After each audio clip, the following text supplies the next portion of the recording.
D'ailleurs, maintenant, on va continuer à approfondir un petit peu. Toujours dans le sens de mieux mettre en évidence la question pour mieux mettre en évidence après la réponse. Le mois de Tishré fait allusion à la création du monde, c'est-à-dire du monde entier, pas seulement d'Israël. Alors que le mois de Nissan fait allusion à la création d'Israël. C'est la raison pour laquelle nous avons deux Rosh Hashanah, nous avons deux cycles de temps. Le temps solaire qui s'enracine dans le mois de Tishré, création du monde, et le temps lunaire qui s'enracine dans le mois de Nissan, création d'Israël. 70 nations étant bien sûr le chiffre symbolique qui inclut l'humanité tout entière. Pourquoi ces 10 millions de cours en soi, et ce n'est pas le sujet aujourd'hui, pourquoi le chiffre 70? Mais en tous les cas, d'après les codes bibliques, les nations sont représentées par le chiffre 70. Et nous apportions pendant la fête de Sukkot 70 parim, 70 offrandes, on pourrait dire, pour les nations. On commence à voir dès aujourd'hui des allusions extraordinaires au dévoilement au mois de Tishré du Shem Havayé, afin de mieux l'unir au Shem Elohim, qui est le nom du mois de Tishré, puisque Bereshit bara Elohim, c'est au mois de Tishré. Donc on n'a pas besoin de prouver que le mois de Tishré est sous l'influence du Shem Elohim. Mais ce qu'on doit nous dévoiler, c'est le Shem Havayé au mois de Tishré, pas seulement au mois de Nissan, afin de réunir Havayé et Elohim. Juste un point important, quelle est la différence entre le dévoilement d'Havayé au mois de Nissan et le dévoilement d'Havayé au mois de Tishré? C'est que tant que Havayé n'est dévoilé que sous le signe du mois de Nissan, Havayé n'est connu que par Israël, mais quand Havayé est dévoilé au mois de Tishré, cela veut dire que les nations commencent à comprendre ce qu'est Israël et son Dieu, qui est toute la perspective de la délivrance finale, où toutes les nations se mettent à se rendre compte, mais qui est Israël et sa Torah?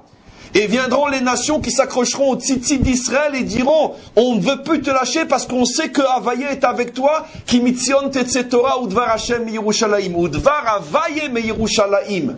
L'énergie, les forces qui émanent du mois de Tishré et qui se répandent durant toute l'année, ou beprinat gvul ou mida, ce sont des forces limitées et mesurées. Ça veut dire des forces qui ont un gvul et une mida. Gvul, c'est, on pourrait dire, dans la distance, et mida, dans la puissance.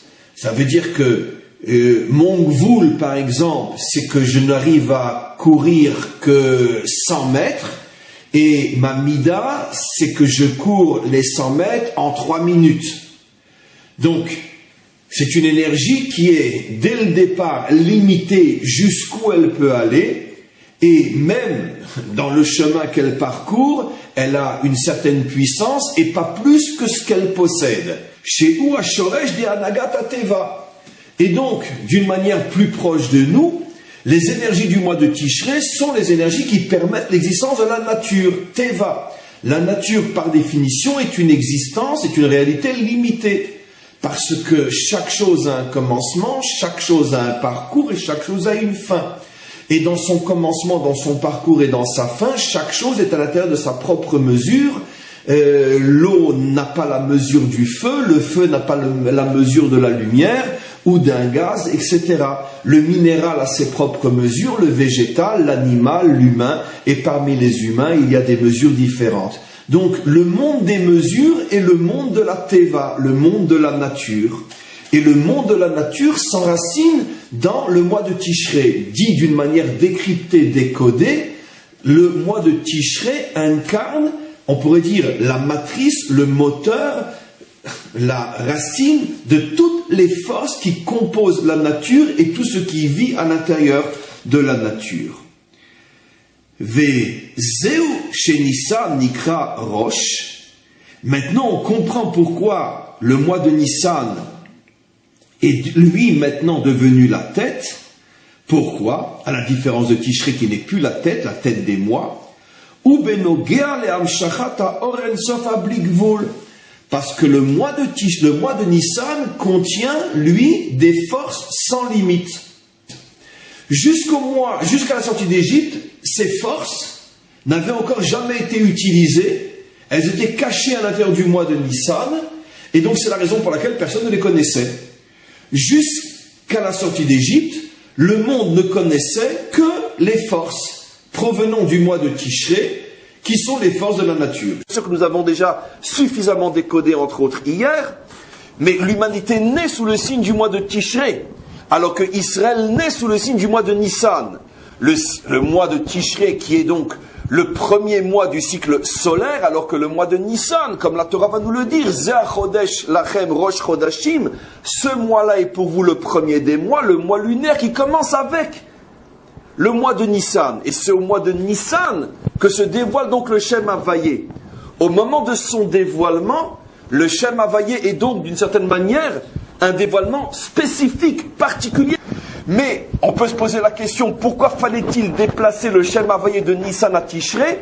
Parce qu'encore une fois, le Shem Havayé de Nissan ne s'intéresse et ne concerne qu'Israël en tant que nation pour elle-même, alors que le Shem Havayé qui se dévoile à Sukkot, c'est dans ce qu'elle rayonne à l'extérieur, avec ce qu'elle rayonne à l'extérieur, hors la goyim. Elle n'est pas introvertie, elle, comme un soleil qui a des rayons, le soleil ne se déplace pas à l'endroit où il va éclairer, il reste toujours au même endroit, mais ses rayons se déplacent, se propagent et touchent tous les endroits de la terre. Le 15 Tishré, c'est Sukkot. C'est quoi Sukkot? Avec évidemment le dé nuptial. C'est quoi Sukkot? C'est tout simplement la coupa. C'est l'union entre le couple. Voilà, le couple. Pour faire quoi? Pour faire des enfants. Qu'est-ce que ça veut dire, cette histoire-là? C'est-à-dire qu'en fin de compte, grâce à Sukkot, l'universel va comprendre tout le plan de Dieu. À partir d'Israël. C'est-à-dire qu'à Rosh Hashanah, ils se sont séparés. Oui. À Kippour, ils se remettent face à face. Voilà. Et à Sukkot, ils s'unissent. Ça veut dire l'union entre le masculin et le féminin, c'est l'union entre le monde d'en haut et le monde d'en bas, entre Dieu et son monde. Absolument. Vous comprenez, je pense, excusez-moi pour la pédance, mais je pense, pour la première fois vous entendez cette explication, que Amalek s'est attaqué à ceux qui refusent la fête de Sukkot. Amalek s'attaque à ceux qui refusent le principe de l'unité finale qui régnera au sein même de la création. Ceux qui refusent le vrai Echad. Dieu sera un ne signifie pas que Dieu et Israël seront tout seuls. Signifie que toute l'humanité sera réunie pour servir le même Dieu. Toute l'humanité, c'est pas seulement nous, Israël. Ceux qui refusent ce principe sont attaqués par Amalek. Ils sont à l'extérieur des nuées. Comment qu'on aurait pu comprendre ce secret dit par nos maîtres avant ce cours-là? Pourquoi? Qu'est-ce qu'ils font à l'extérieur de la nuée? Qu'est-ce qu'ils font? Pourquoi ils sont à l'extérieur de la nuée? Qui les a jetés? Alors un rabbin du dimanche dira parce qu'ils avaient fauté. Bien sûr. Mais un rav de Yerushalayim expliquera pourquoi. Parce que ils refusaient la notion représentée par les anonymes. Eux veulent rester coincés dans le Havayé de Nissan. Ils ne veulent pas le Havayé de Tishré. D'ailleurs, leur faute ressemble énormément à une autre faute dans un autre domaine qui ressemble à celle-là. La faute des explorateurs. La seule différence, c'est que eux, c'est exactement le contraire. Mais c'est la même chose. C'est la même chose. C'est le même fond dans une forme à l'extrême opposée. Et je pourrais vous prouver que l'une entraîne l'autre. L'une entraîne l'autre. Quelle est la faute des explorateurs? Eux, c'est le contraire. Ils ne veulent pas sortir de la nuée. Ils ne veulent pas rentrer en Eretz Israël. Dit d'une autre manière, c'est quoi cette faute qui se répète à chaque fois d'une autre manière? Le refus de s'ouvrir à l'autre dimension. On est trop bien dans ce qu'on est. Le refus de s'ouvrir à l'autre, parce que l'autre c'est l'étranger, l'autre c'est la différence, l'autre c'est l'inconnu, l'autre il fait peur parce qu'il remet en cause tout ce que je suis. Mais pour l'instant, ne nous trompons pas, je n'ai pas dit que Sukkot est Hachem Elohim. Je dis que Sukkot, c'est le Havayé de Tishré, celui qui est prêt à accepter Elohim. Parce que le Havayé de Nissan ne peut pas accepter Elohim. Le problème, c'est que je sais que je dois dire tellement de choses, ou on me fait dire tellement de choses en si peu de temps, que ça va très très très très vite, et je n'ai pas le temps de m'arrêter sur chaque chose. Mais je fais des allusions. Si après vous réécoutez ce cours, vous verrez que toutes les questions ont déjà la réponse dans le cours. Ta question, j'y ai répondu avant que tu la poses, en disant que c'était la différence entre le Shem Havayé de Nissan et le Shem Havayé de Tishré. Le Shem Havaya de Nissan, c'est je suis juif pour moi-même. C'est d'abord je me construis en tant que juif. Les nations ne m'intéressent pas. J'ai déjà tellement de problèmes, de difficultés à comprendre qui je suis. Où j'ai le temps de m'occuper des nations. C'est Israël pour lui-même. Le Shem Havaya qui se dévoile en Tishrei, c'est la prise de conscience par le juif authentique que son message doit sortir des frontières de son peuple pour s'adresser au monde entier, que même les nations l'écoutent. Mais qui va penser que Hachem ou Elohim, ça fait allusion à Amalek, au Aleph du trône, au Vav et du... Mais d'où il sait ça? D'où il sait ça? D'où il sait ça? D'où il sait ça? Et encore, nous ne savons que ce qu'il a bien voulu nous dire qu'il sait. Mais nous savons que les maîtres d'Israël ne nous ont pas révélé le milliardième de ce qu'ils savaient. Tout simplement parce qu'on n'a pas les kélim pour, on n'a pas les réceptacles pour les comprendre. Donc ils ne nous ont révélé que les miettes de leur enseignement. Résumer ou contracter, si vous voulez, des milliards et des milliards de fois, en faisant un résumé de plusieurs océans infinis de sagesse, on peut expliquer la chose de la manière suivante. C'est que le mois de Tishrei et le mois de Nissan mettent chacun en évidence, on pourrait dire le contraire ou le complémentaire. Le mois de Tishrei va mettre essentiellement en évidence la grandeur ou le rôle de l'homme. Tandis que le mois de Nissan va mettre en évidence essentiellement la grandeur ou le rôle d'Hachem. Donc dans la Bible, c'est les Elohim, et c'est un pluriel. Alors, au début, il a voulu créer Bédine, comme c'est écrit dans Bereshit. C'est pour ça que le premier nom d'Hachem qui apparaît dans la Torah, c'est Elohim. Comment tu dis dehors en hébreu? Barra. Bar. Non, c'est en hébreu. Rabbi Shimon Bar Yochai. Qu'est-ce que ça veut dire? Rabbi Shimon qui est sorti de Yochai. Ah oui. Vous savez pas ou quoi? Un chat sauvage, on appelle en hébreu Khatoul Bar. Un chat extérieur. Donc le mot bar veut dire dehors. C'est pour ça qu'il y a marqué Asher bara Elohim là, à la fin.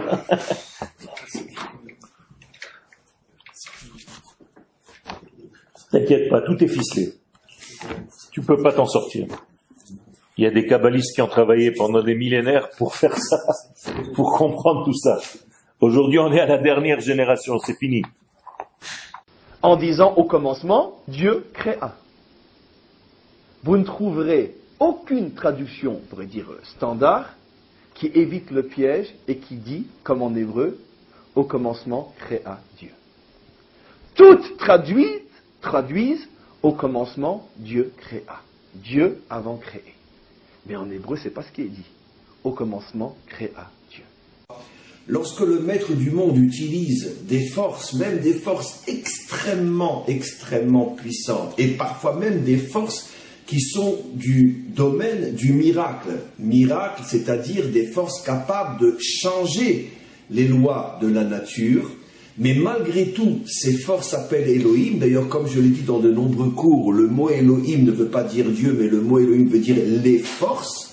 Et ça fait allusion bien évidemment à toutes ces forces divines, mais qui agissent à l'intérieur de ce monde. Et même s'il s'agit d'une force qui est du type Ness, du type miracle, elle s'appelle encore Elohim dans la mesure où elle évolue à l'intérieur d'un monde qui existe déjà. Quelle est la différence entre Hachem et Elohim? On en a parlé plusieurs fois, n'est-ce pas? Hachem étant celui qui se manifeste à travers les différents Elohim. C'est le principe de Hachem hu ha-Elohim et non pas ha-Elohim hem Hachem. C'est Dieu qui est les Elohim, ce n'est pas les Elohim qui sont Hachem. C'est-à-dire c'est le refus de la pensée spinoziste. Alors c'est vrai, en français on dit Dieu et les autres dieux. Mais à la rigueur, même en français, ça rend pas vraiment comme en hébreu, ça rend mieux, si j'ose dire, parce qu'on dira les autres dieux avec un X. Ce qui suppose que même dans l'écriture, il y a déjà une différence. Mais nous on dit Elohim, Elohim, c'est le même Dieu, seulement on rajoute d'autres. Mais le mot Elohim est dit de la même manière, Elohim, Elohim. Il n'y a pas une transformation dans le nom même de Dieu. Il y a simplement comment on appelle ça, un suffixe ou un préfixe, ou peu importe, un adjectif. Le Acherim, ça veut dire comment on appelle ça en français, Acherim? Un adjectif qui montre qu'il s'agit d'Elohim Acherim. Mais le mot Dieu est dit de la même manière.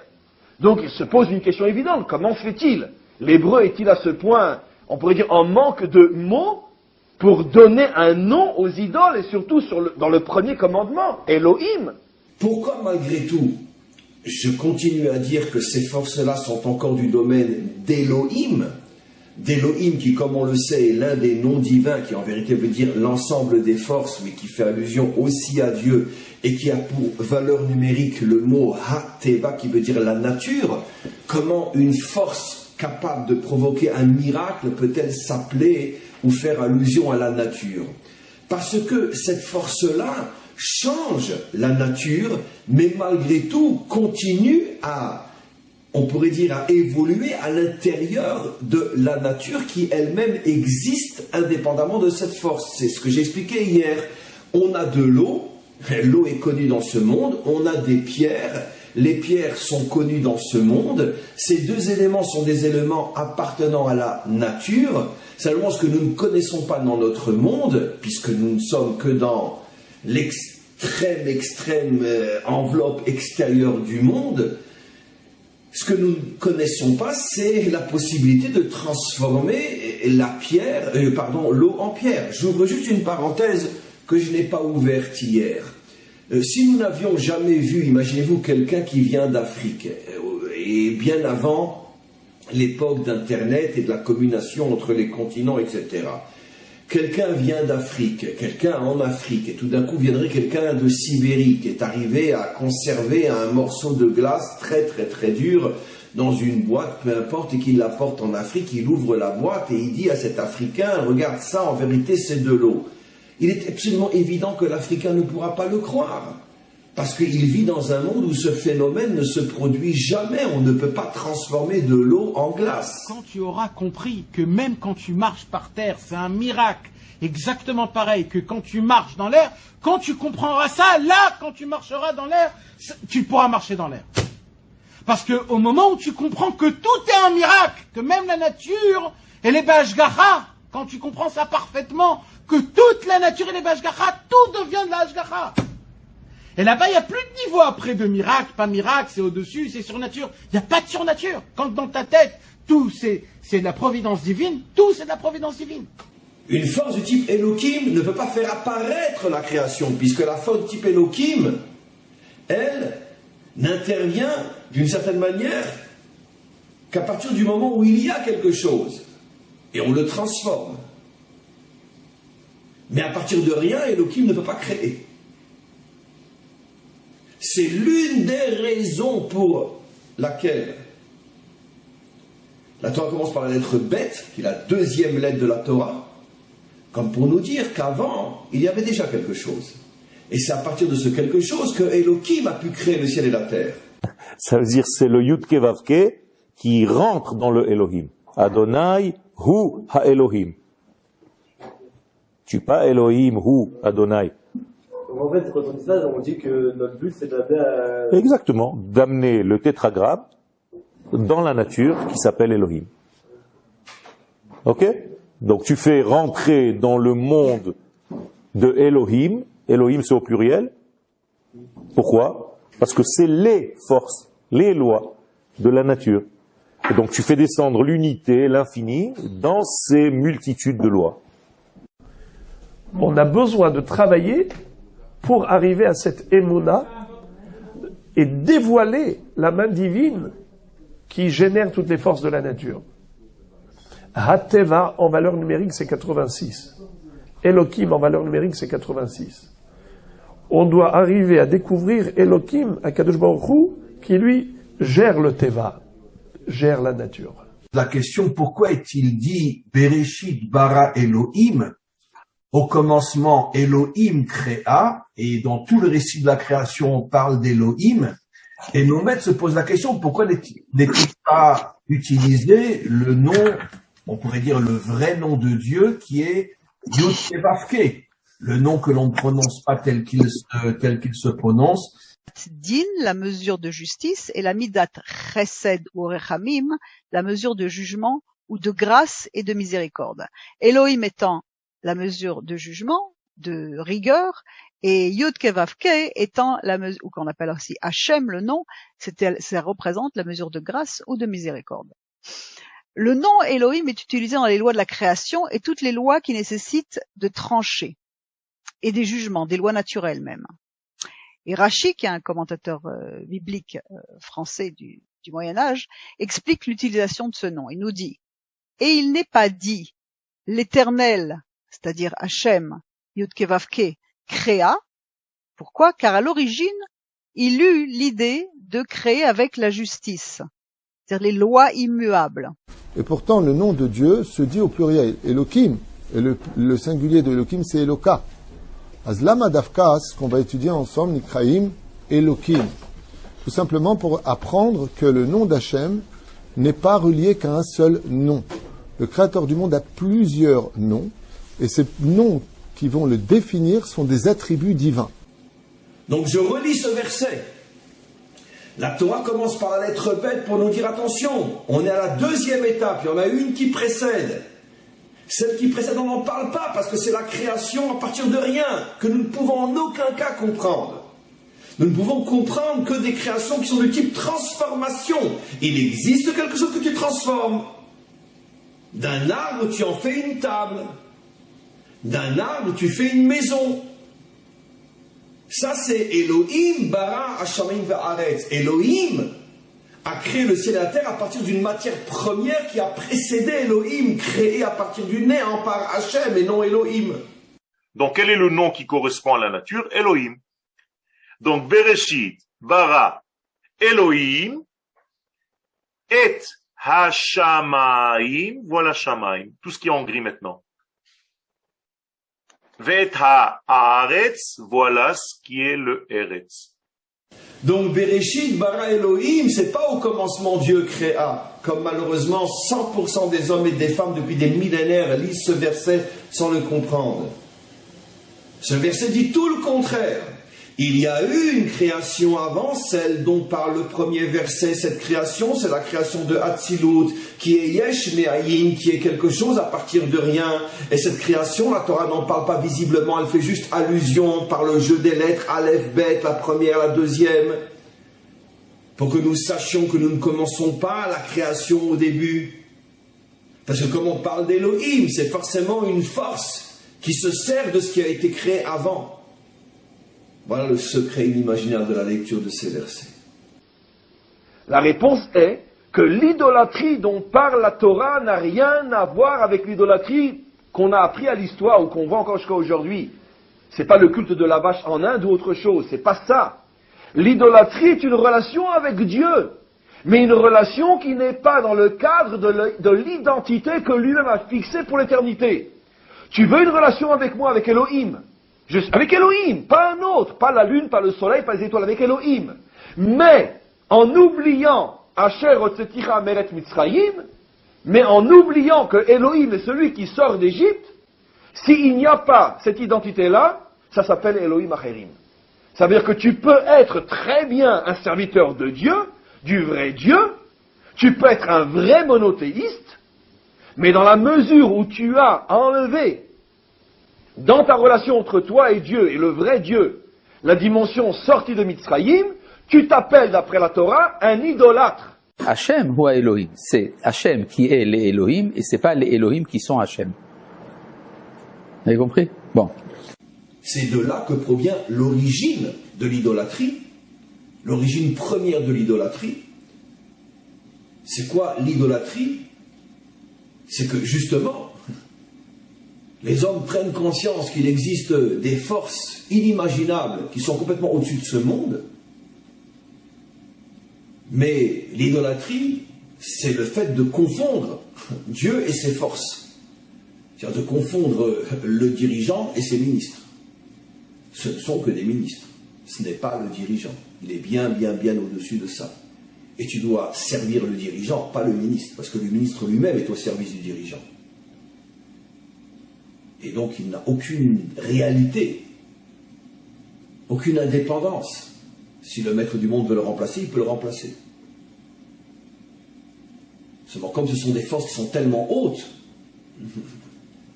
l'homme est incapable de faire la différence entre la véritable source qui est Dieu lui-même et ses énergies, et il confond l'énergie et la source, et finalement va prendre l'énergie pour Dieu lui-même.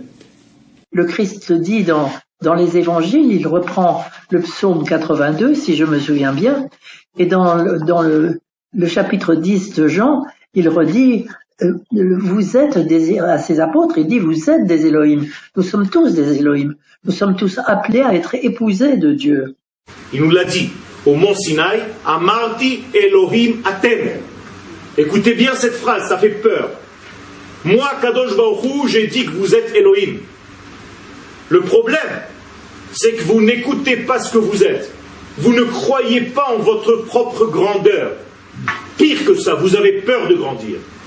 Chacun avec sa petite vie, tranquille, laisse-moi tranquille, moi j'ai mon petit truc, j'ai ma petite rabrouta, j'ai mon petit céder, j'ai mon petit machin. Quand il est monté au mont Sinaï, 40 jours et 40 nuits, il a atteint la 50e porte.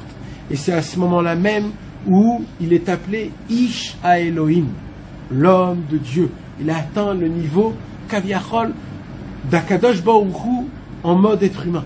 Bereshit bar Elohim, il dit mais pourquoi c'est marqué Elohim? Rachid dit, ouais, il dit bar Hashem, pourquoi le Dieu de rigueur et pas le Dieu de miséricorde? Bereshit bar Hashem. Il dit, ah, Bitre, il a à la Bemarshava. Au départ, Bereshit, il est monté à l'esprit d'Hachem de créer le Midat Adin. Il voulait créer le monde Midat Adin, avec une rigueur. Vera'a, Shen Aolam Mitkayem. Il a dit, on ne pourra pas subsister à la rigueur. Alors qu'est-ce qu'il a fait? Shitef, il a associé la Rachamim Odin. Comme c'est marqué, Eletol Doshem Vares Beibariam Beom, Asot, Hachem Elokim, Eretz Veshamayim. Hachem Elohim, Hachem, Dieu de rigueur, Elohim, Dieu de rigueur. C'est comme vous voyez, comment vivent les animaux. Ben, ils se nourrissent en se mangeant les uns les autres. C'est comme ça. Le lion, il va manger une gazelle. Bon, il n'y a pas une fourchette, un couteau, je vous rassure. Il va pas mettre sa serviette autour du cou. Il va lui arracher la dent, il va lui arracher la... Il y a une cruauté incroyable. Hein, voilà. Vous êtes en train de bronzer sur la pelouse, hein, c'est ça? Eh bien, vous vous rendez même pas compte qu'en dessous de vous, là, il y a des fourmis qui bouffent des machins, chacun s'entretue, là. On les voit pas, mais c'est comme ça, c'est la nature. On voit que la nature n'a pas de pitié.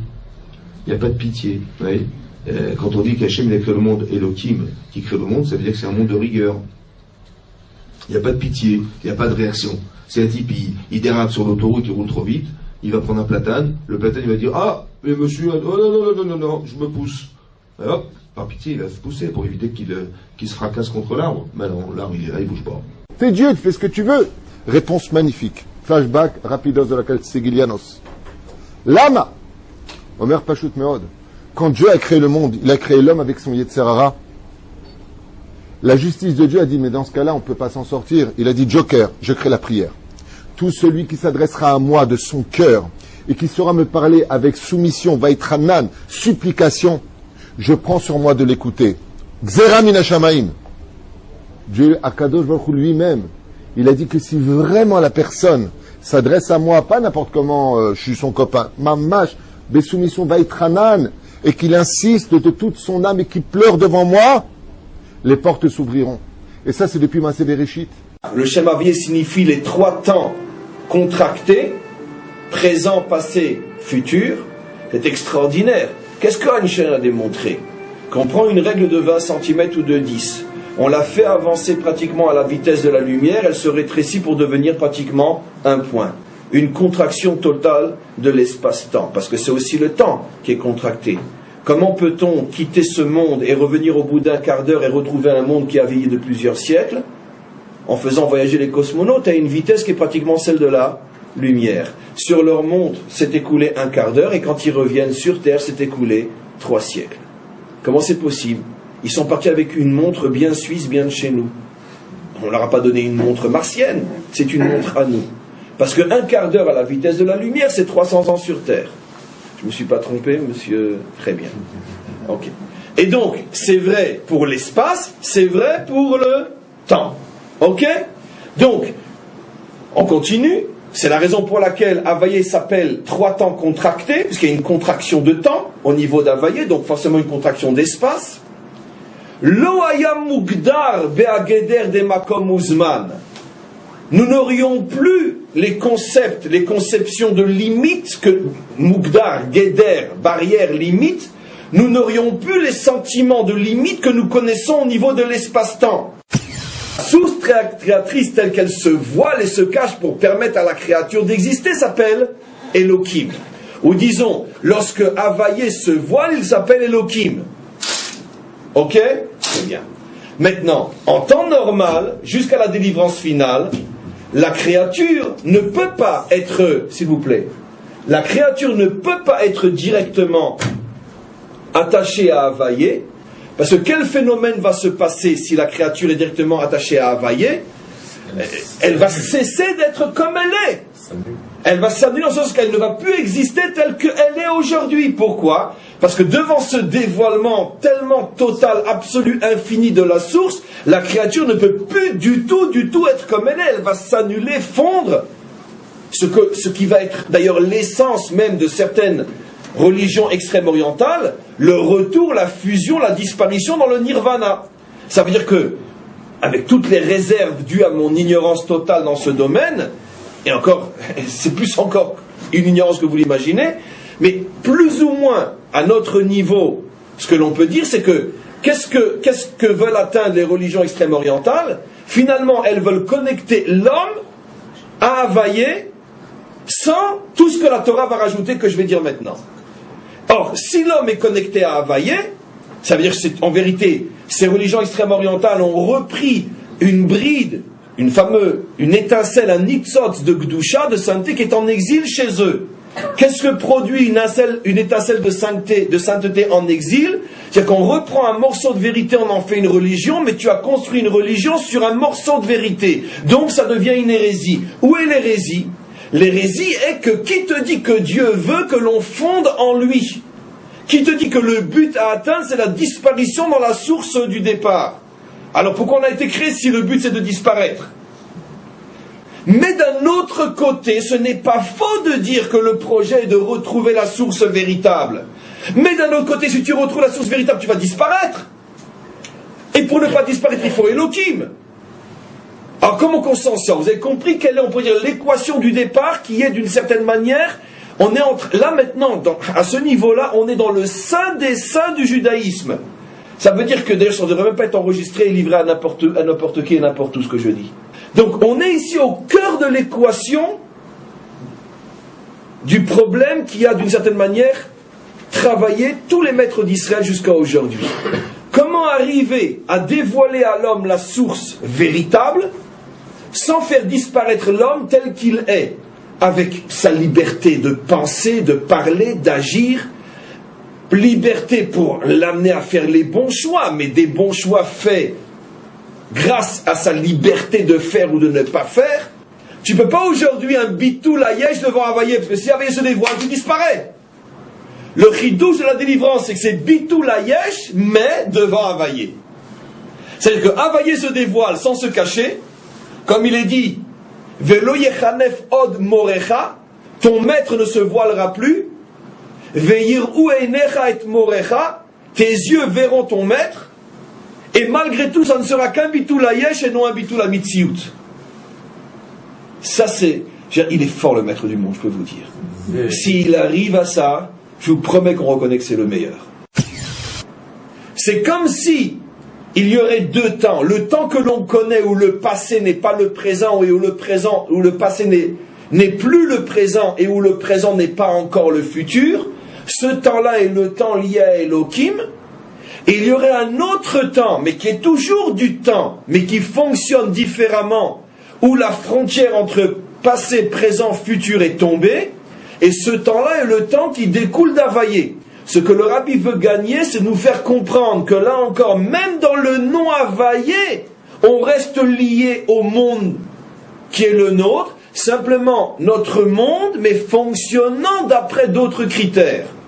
Mais pour le rabbi, c'est absolument important de nous faire comprendre que nulle part dans le judaïsme, on parle de quitter ce monde. On parle uniquement d'y dévoiler à l'intérieur même de ce monde des structures nouvelles. Mais toujours à l'intérieur de ce monde, on prend le passé, le présent, le futur, et on en fait un nouveau un nouveau paramètre temps qui s'appelle Havayé. Pessah, Shavuot, Sukkot. Il va falloir consacrer un temps essentiel à Sukkot, mais on avance. Nos maîtres disent, les trois pieds sont en vérité, comme vous le savez, trois personnages essentiels, Abraham, Yitzhak et Yaakov. Dit dans le langage technique de nos maîtres, la fête de Pessah nous a été donnée par le mérite d'Abraham. Dit d'une autre manière, la fête de Pessah, son message, est symbolisé par le personnage d'Abraham. On va voir pourquoi. La fête de Shavuot nous a été donnée par le mérite de Yitzhak, c'est-à-dire que la fête de Shavuot symbolise la lumière ou la qualité de Yitzhak. Et pareil, la fête de Sukkot nous a été donnée par le mérite de Yaakov, donc symbolise la lumière ou la qualité de Yaakov. N'oublions pas que le premier endroit où s'installe Yaakov lorsqu'il revient en Israël, c'est aussi Sukkot. C'est toujours la même notion. Sukkot, et comme par hasard, on arrive au modèle parfait. Allez, ça suffit maintenant la séparation entre le vin et l'eau. On ramène sur l'autel le vin et l'eau. On fait l'ablution du vin et on fait l'ablution de l'eau. Et comme par hasard, on apporte 70 offrandes pendant la fête de Sukkot par rapport aux 70 peuples. Pour montrer que ça y est maintenant, les peuples ont une place sur le Misbéhar. On fait le tikkun des peuples, c'est-à-dire on prend le vin et on l'unit à l'eau. C'est-à-dire qu'on fait maintenant rentrer l'eau dans le vin et on fait rentrer le vin dans l'eau. Et en vérité, nos maîtres expliquent que le vin correspond à la bina, l'huile correspond à la sagesse, et le vin correspond à la bina, c'est-à-dire à des forces qui sont complètement au-dessus de ce monde. La chorma elle-même se divise en deux. Quelle est la différence d'abord entre la bina et la chorma? C'est que la bina est le fruit de mon propre effort intellectuel. Je cherche, je réfléchis, je médite, je comprends. Il y a toujours le jeu du début jusqu'à la fin. Alors que la chorma, rappelez-vous, nous fait rentrer dans une dimension complètement nouvelle. Je me mets en condition de recevoir. C'est vrai que je fais l'effort de mériter de recevoir, mais la chorma n'est pas l'aboutissement logique 1 plus 1 égale 2 de mes efforts, mais c'est plutôt, d'une certaine manière, l'aboutissement de mes mérites. Je me mets en situation de mériter de recevoir quelque chose qui dépasse mes propres et seules qualités intellectuelles. C'est la chorma. Seulement, on a vu que la chorma se divise en deux. Il y a le niveau le plus bas de la chorma qui est comparé à l'eau, En Maïm et la Torah. L'eau est la Torah, mais la Torah telle qu'elle est au niveau de la chorma, c'est-à-dire ce que il m'est donné de comprendre en le recevant, mais une fois que je l'ai compris, c'est complètement intégré. Une fois que je l'ai reçu, c'est complètement intégré. Alors qu'il y a un niveau qui est beaucoup, beaucoup plus haut, qui s'appelle chorma stima, la chorma cachée, qui est d'une certaine manière l'origine de la chorma dévoilée, qui est comparée à l'huile. Parce que quand on parle de shalom, ça veut dire ça y est, on a tous les deux aspects. On est tous construits dans la bina et on a tous une chorma spécifique. Chacun d'entre nous, il a un accès à la chorma que l'autre n'a pas. Et l'autre, il a un accès à la bina que l'autre n'a pas. Il y a des gens qui ont appris des choses dans leur vie, qui ont vécu des choses. Il y a des gens qui ont vécu beaucoup de choses en peu de temps. Parce que quand tu as de la bina, tu vis beaucoup de choses. Parce que tu transformes la chorma, tu es un transformateur. Donc, en fait, tu as une expérience de vie énorme alors que tu as vécu que quelques années. Mais comme tu as travaillé avec de la bina, tu peux arriver à des compréhensions énormes. Je fis alliance avec toi, dit le Seigneur, l'Éternel, et tu fus à moi. Je te lavai dans l'eau, je fis disparaître le sang qui était sur toi, et je t'oignis avec de l'huile. Voici, Dieu est ma délivrance. Je serai plein de confiance, et je ne craindrai rien. Car l'Éternel est ma force et le sujet de mes louanges. C'est lui qui m'a sauvé. Vous puiserez de l'eau avec joie aux sources du salut, et vous direz en ce jour-là, louez l'Éternel, invoquez son nom, publiez ses œuvres parmi les peuples. Un esprit de justice pour celui qui est assis au siège de la justice, et une force pour ceux qui repoussent l'ennemi jusqu'à ses portes. Mais eux aussi, ils chancellent dans le vin, et les boissons fortes leur donnent des vertiges. Sacrificateurs et prophètes chancellent dans les boissons fortes, ils sont absorbés par le vin, ils ont des vertiges à cause des boissons fortes. Il chancelle en prophétisant. Il vacille en rendant la justice. Toutes les tables sont pleines de vomissements, d'ordures. Il n'y a plus de place. À qui veut-on enseigner la sagesse? À qui veut-on donner des leçons? Les enfants d'Israël firent encore ce qui déplaît à l'Éternel, et l'Éternel les livra entre les mains des Philistins pendant 40 ans. Il y avait un homme de Tsoréa, de la famille des Danites, et qui s'appelait Manoach. Sa femme était stérile et n'enfantait pas. Un ange de l'Éternel apparut à la femme et lui dit, « Voici, tu es stérile et tu n'as point d'enfant. Tu deviendras enceinte et tu enfanteras un fils. Maintenant, prends bien garde, ne bois ni vin ni liqueur forte et ne mange rien d'impur. Car tu vas devenir enceinte et tu enfanteras un fils. Le rasoir ne passera point sur sa tête, parce que cet enfant sera consacré à Dieu dès le ventre de sa mère. Et ce sera lui qui commencera à délivrer Israël de la main des Philistins. » David était alors dans la forteresse, et il y avait un poste de Philistins à Bethléem. David eut un désir, et il dit, « Qui me fera boire de l'eau de la citerne qui est à la porte de Bethléem ?» Alors les 3 vaillants hommes passèrent au travers du camp des Philistins, et puisèrent de l'eau de la citerne qui est à la porte de Bethléem. Ils la portèrent et la présentèrent à David. Mais il ne voulut pas la boire, et il la répandit devant l'Éternel. Il dit, « Loin de moi, ô Éternel, la pensée de faire cela. Boirai-je le sang de ces hommes qui sont allés au péril de leur vie ?» Et il ne voulut pas la boire. Voilà ce que firent ces 3 vaillants hommes. « Vous ne sortirez point de l'entrée de la tente d'assignation, de peur que vous ne mouriez, car l'huile de l'onction de l'Éternel est sur vous. » Ils firent ce que Moïse avait dit. L'Éternel parla à Aaron et dit, « Tu ne boiras ni vin, ni boisson enivrante, toi et tes fils avec toi, lorsque vous entrerez dans la tente d'assignation, de peur que vous ne mouriez. Ce sera une loi perpétuelle parmi vos descendants, afin que vous puissiez distinguer ce qui est saint de ce qui est profane, ce qui est impur de ce qui est pur, et enseigner aux enfants d'Israël toutes les lois que l'Éternel leur a données par Moïse. Ils ne se raseront pas la tête, et ne laisseront pas non plus croître leurs cheveux, mais ils devront couper leur chevelure. Aucun sacrificateur ne boira du vin lorsqu'il entrera dans le parvis intérieur. De peur qu'en buvant ils n'oublient la loi, et ne méconnaissent les droits de tous les malheureux. Donnez des liqueurs fortes à celui qui périt, et du vin à celui qui a l'amertume dans l'âme. Qu'il boive, et oublie sa pauvreté, et qu'il ne se souvienne plus de ses peines. Évangile selon Luc, chapitre 1. Or, dans l'exercice de ses fonctions devant Dieu, selon le tour de sa classe, il fut désigné par le sort, suivant la coutume du sacerdoce, pour entrer dans le temple du Seigneur et pour y offrir le parfum.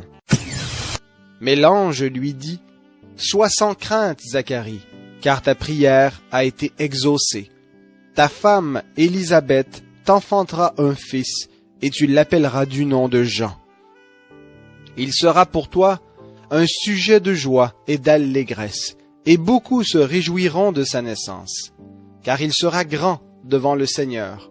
Il ne boira ni vin, ni boisson enivrante, il sera rempli de l'Esprit Saint dès le sein de sa mère, et ramènera beaucoup des fils d'Israël au Seigneur leur Dieu.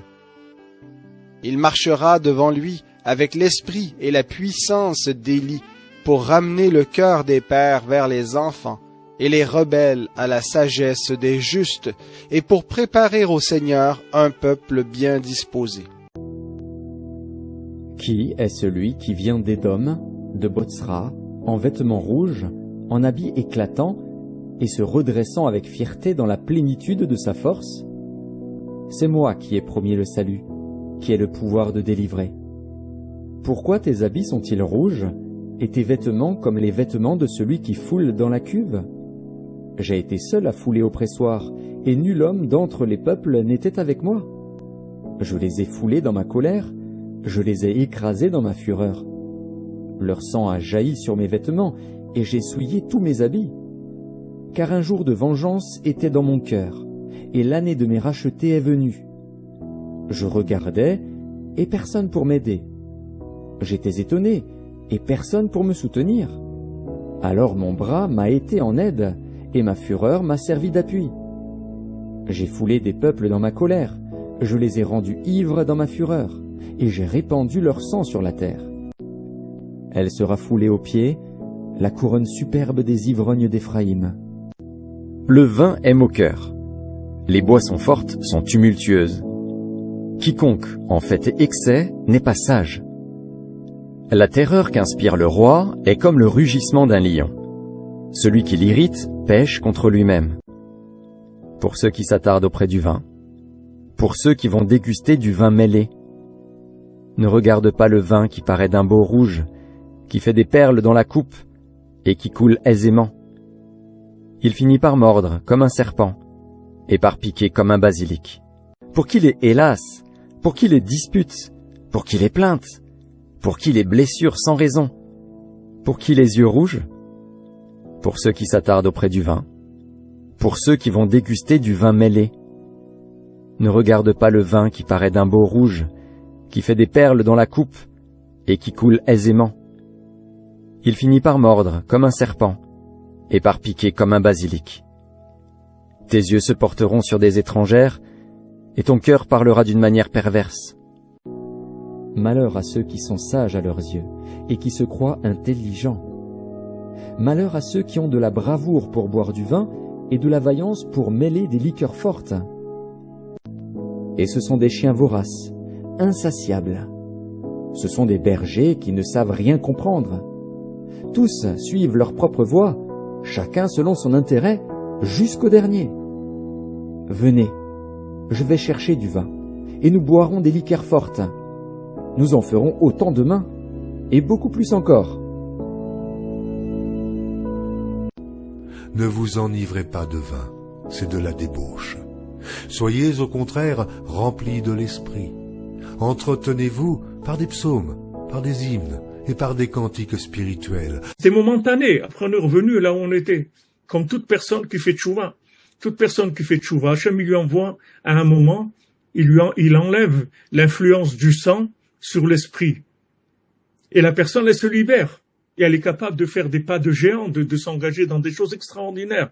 Mais après, petit à petit, elle va sortir d'Égypte, elle va entrer dans le désert, et petit à petit dans le désert, elle va retrouver son état véritable dans lequel elle est. Et c'est là où le travail va commencer. Le pays était profané par ses habitants, car ils transgressaient les lois, violaient les ordonnances, ils rompaient l'alliance éternelle. C'est pourquoi la malédiction dévore le pays, et ses habitants portent la peine de leurs crimes. C'est pourquoi les habitants du pays sont consumés, et il n'en reste qu'un petit nombre. Le mou est triste, la vigne est flétrie. Tous ceux qui avaient le cœur joyeux soupirent.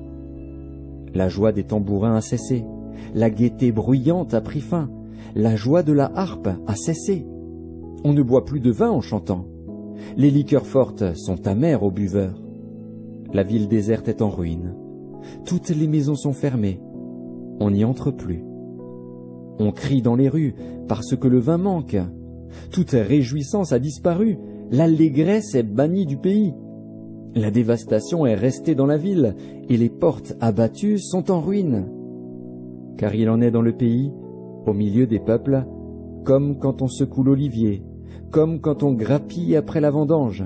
Ça veut dire quoi en français? Ça veut dire qu'il ne peut pas y avoir de réussite sans eau, sans loi. Mais attention, la loi sans la joie risque de nous amener au contraire de la loi, à la révolte contre la loi. De la même manière, il ne peut pas y avoir de bonheur sans liberté, sans la possibilité de choisir ce que j'ai envie de faire. Mais attention, si tu choisis n'importe quoi et n'importe comment, tu vas t'enivrer, tu vas devenir sous un ivrogne et finalement tu vas vomir plutôt que boire. Oui. Ce qui est intéressant, c'est que toute l'année, on verse le vin, qui est le symbole des nations de la joie. Donc, ce qui fait qu'en fait, à Sukkot, en rapportant l'eau, c'est comme si finalement le tikkun final pour les nations, c'est de mettre de l'eau dans leur vin. Absolument. C'est pour eux d'accepter la loi. Absolument. Nous, ce que nous apportons aux nations, c'est la dimension eau. Ça veut dire que vous êtes absolument obligé d'accepter la révélation fondamentale qui est notre Torah et pas la Torah enivrée, c'est-à-dire vos interprétations. La loi ne change pas, elle est absolument inabolissable. C'est la dimension eau que nous venons apporter aux nations. Mais d'un autre côté, comme tu le dis, toute l'année nous versons du vin sur le misbéar et non de l'eau, comme pour montrer que nous sommes nous-mêmes conscients du danger de la dimension eau quand elle est unique, c'est-à-dire donc de transformer finalement l'homme en être soumis, qui n'éprouve plus aucune sensation profonde dans l'existence. Et donc c'est pour ça qu'on rappelle constamment le vin. Mais c'est d'ailleurs extraordinaire, c'est à ce à quoi tu fais allusion. Le vin, mais on le verse, on ne le boit pas, comme pour montrer qu'on ne peut pas exister sans vin, mais attention, on ne le prend pas pour le boire, on le rappelle, mais pour le verser, c'est-à-dire on ne le boit pas vraiment, il est là, il fait partie d'eux. Et regardez, une fois qu'on a pendant la fête de Sukkot, regardez la merveille, on a uni l'eau et le vin, on commence à comprendre que la vérité se situe justement dans l'inclusion des deux, l'eau dans le vin et le vin dans l'eau. On fait à ce moment-là Simchat Torah. Simcha, Yain, le vin, Torah, Maïm, l'eau. Simchat Torah. On inclut l'explosion de joie de cette dernière fête qui est Simchat Torah. C'est la réunion des deux. Puisque Simcha fait allusion au vin et Torah fait allusion à l'eau, puisque En Maïm est la Torah. On arrive à cette perfection qui est, et seulement cela est le judaïsme parfait, parce que le judaïsme parfait n'est pas le judaïsme de l'eau uniquement, il est encore moins, c'est évident, le judaïsme du vin, ça veut dire je fais ce que je veux ou je suis juif du cœur. Le judaïsme parfait, c'est Simchat Torah, la joie dans l'accomplissement de la loi. C'est-à-dire ce que j'ai expliqué hier, le vrai judaïsme, c'est la liberté, finalement, de choisir son devoir. C'est-à-dire la liberté de comprendre que mon devoir est de me soumettre à la Torah. Une fois, je vous ai dit que le Nachash fait allusion au père des fausses religions. Et le Nachash, en vérité, fait justement allusion à ce désir de séparer entièrement l'eau du vin. Ça veut dire il a poussé l'homme à croire qu'on ne pouvait vivre que de vin et qu'il ne fallait surtout pas l'eau. Il a séparé entre des concepts qui normalement ont été créés pour s'unir. Simchat Torah, la joie dans la loi. Maintenant, qu'est-ce que va faire le Nachash? À partir du moment où il va séparer, donc le Nachash va engendrer, donc finalement, les idéologies de la séparation, qui sont les deux grandes religions, la religion d'Esav et la religion d'Ishmaël. Apocalypse, chapitre 12. De sa gueule, le serpent lança de l'eau comme un fleuve derrière la femme, afin de la faire entraîner par le fleuve. Mais la terre secourut la femme, elle ouvrit sa bouche et engloutit le fleuve que le dragon avait lancé de sa gueule. Et la grande ville fut divisée en 3 parties, et les villes des nations tombèrent, et Dieu se souvint de Babylone la grande, pour lui donner la coupe du vin de son ardente colère. Il boira lui aussi du vin de la fureur de Dieu, versé sans mélange dans la coupe de sa colère. Et il sera tourmenté dans le feu et le soufre, devant les saints anges et devant l'agneau. Il attache à la vigne son âne, et au meilleur cep le petit de son ânesse. Il lave dans le vin son vêtement, et dans le sang des raisins son manteau. Il a les yeux rouges de vin, et les dents blanches de lait. La vigne de l'Éternel des armées, c'est la maison d'Israël, et les hommes de Juda, c'est le plan qu'il chérissait. Il avait espéré de la droiture, et voici du sang versé, de la justice, et voici des cris de détresse. La réponse n'est pas la conséquence logique de l'effort intellectuel investi. C'est une sorte de révélation, ce qu'on a expliqué hier, Moshe Kibel Torah Misinai, une sorte de réception de quelque chose qui vient d'ailleurs. Au moment où tu reçois, tu sens, tu comprends que la réception, la réponse, le dévoilement, la connaissance, la sagesse te vient d'ailleurs, te vient de quelque chose qui n'est pas toi, ce qu'on appelle une révélation. Plus encore, tu es incapable de définir la source, la racine de ce dévoilement, tu ne sais pas d'où ça vient. Tu es conscient que quelque chose est rentré en toi, mais tu ne sais pas d'où ça te vient. C'est ce que le rabbi explique dans le Mahamar qu'on a lu hier. Chidush et nofel bedato. Il emploie le mot nofel, comme quelque chose qui tombe. Tu es en train de marcher, puis tout d'un coup, paf, quelque chose tombe devant toi. Et tu lèves les yeux, tu sais pas d'où ça vient, mais c'est tombé, c'est devant toi. Tu peux le ramasser, en profiter. Le rabbi explique que la chokhma fonctionne selon le principe de la nefila. Il y a une chute de quelque chose qui rentre dans ton monde, dans ta conscience. Maintenant, c'est bien évident que c'est pas par hasard. Cette chute, cette prise de conscience ne tombe pas devant celui qui ne cherche pas, ou ne tombe pas devant celui qui cherche mal, ou ne tombe pas devant celui qui ne cherche pas avec toutes les forces qu'il devrait investir. L'exemple le meilleur que l'on peut donner, c'est bien sûr la Lune. La Lune, en plein milieu de mois, le 15 du mois, elle brille de toute sa splendeur. Mais elle-même, si elle est honnête, elle sait très bien qu'elle n'a rien à elle, puisque toute cette lumière n'est que le reflet, elle n'est qu'un miroir, son sol, comme on le sait, est un miroir, qui ne fait que retransmettre une lumière qui non seulement ne vient pas d'elle, mais ne reste même pas chez elle, car au même moment, celui qui se trouve sur la Lune n'a aucun éclairage. De la même manière que quand tu essayes de prendre l'image dans le miroir, l'image n'est pas dans le miroir. C'est une illusion. Il n'y a pas d'image dans le miroir. Elle ne fait que transmettre, mais elle ne possède rien et elle ne garde rien. Donc la Lune est le symbole de cette humilité qui transmet une lumière extraordinaire, mais dont elle n'est pas la source et dont elle n'est pas le propriétaire, même une fois que cette lumière est arrivée chez elle pour être retransmise. Donc automatiquement, Moshe se sent finalement un réceptacle, un miroir qui n'a rien à lui, qui ne produit rien. Son seul mérite, c'est d'être un miroir. Mais en tous les cas, pas propriétaire de la connaissance. Tandis qu'encore une fois, au niveau de la Bina, c'est exactement le contraire qui se produit, puisque c'est ce que j'ai compris, c'est ma compréhension, c'est le résultat de ma recherche, et c'est le fruit de mon intelligence. Alors maintenant, vous posez la question, mais tous mes vignes devraient forcément arriver à être un chacham? Oui et non, parce que tout va dépendre de son travail non intellectuel, mais de son travail moral. C'est-à-dire que moral sur ses midotes. S'il comprend que finalement il n'a fait qu'une petite partie du travail, mais qu'il y a encore beaucoup plus loin, et il y a encore beaucoup plus haut, qui est tout le monde de la chokhma, qui est une intelligence qui vient d'au-dessus de ton moi, d'au-dessus de toi, et tu ne t'enfermes pas, tu n'es pas prisonnier de ta propre grandeur, alors de mes vignes tu pourras devenir chacham.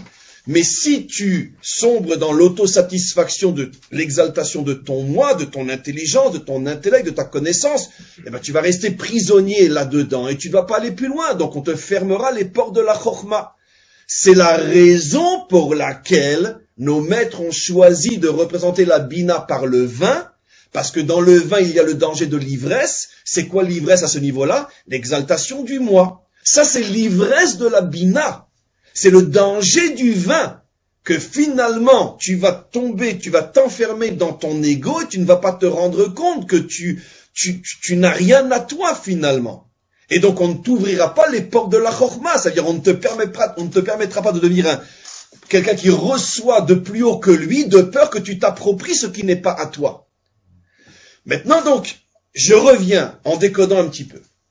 Il y a la bina qui est le fruit de ma propre intelligence, avec toutes les limites de ma propre intelligence et avec tous les dangers d'une intelligence qui exalte l'ego, qui exalte le moi et qui me fait sombrer dans l'ivresse, donc dans une forme d'illusion d'une vision sur ma propre personne. Après, il y a la chokhma. Dans la chokhma, il y a deux niveaux, comme on a expliqué. Le niveau visible, le niveau invisible, l'eau et l'huile. Alors maintenant, je me consacre sur l'eau et l'huile. Qu'est-ce que cela signifie? L'eau est la partie dévoilée, c'est-à-dire que l'eau, c'est ce que je reçois dans ma conscience. Mais j'ai parfaitement conscience que ce n'est pas de moi. J'ai le mérite de m'être fait réceptacle, de m'être fait humble, de m'être fait creux, de m'être fait vide pour recevoir. Moshe le plus humble des hommes. Mais au moment où je reçois, je sens que c'est comme de l'eau. Pourquoi nos maîtres comparent ça à de l'eau? Parce que l'eau fait allusion à quoi? Aussi et surtout à la pluie. Venatati gishmechem beitam. Je vous donnerai les pluies en leur temps. Et qu'est-ce que, bien sûr, vous devinez, expliquent les maîtres du Zohar, entre autres? C'est quoi les fameuses pluies? C'est les pluies de la Torah, c'est la connaissance de la Torah qui descend sur terre, c'est-à-dire dans le cerveau de l'homme, comme de la pluie qui vient d'en haut et qui descend dans ce monde. C'est la raison pour laquelle dans Parshat Ha'azinu, Moshe Rabbeinu compare l'étude de la Torah à la pluie et à la rosée, qui montre que ça vient d'ailleurs. Donc, automatiquement, c'est la raison pour laquelle nos maîtres comparent cette connaissance qui vient d'en haut à l'eau. Mais il y a une autre raison aussi. Pourquoi c'est comparé à l'eau? Parce que comme on le sait, l'eau est l'essentiel de la vie. L'eau se trouve partout. Comme pour bien nous faire comprendre que finalement, la construction véritable de l'intelligence est au niveau de la chorma, non de la bina. Parce qu'on peut vivre sans vin, on ne peut pas vivre sans eau. On revient d'une certaine manière à votre question. Mais alors si c'est comme ça, comment se fait-il? Ça c'est les cours de la semaine dernière qu'on fait. Le kidouche, on célèbre tous les moments de sainteté avec un verre de vin et non avec un verre d'eau. Parce que justement, la réponse est dans la question.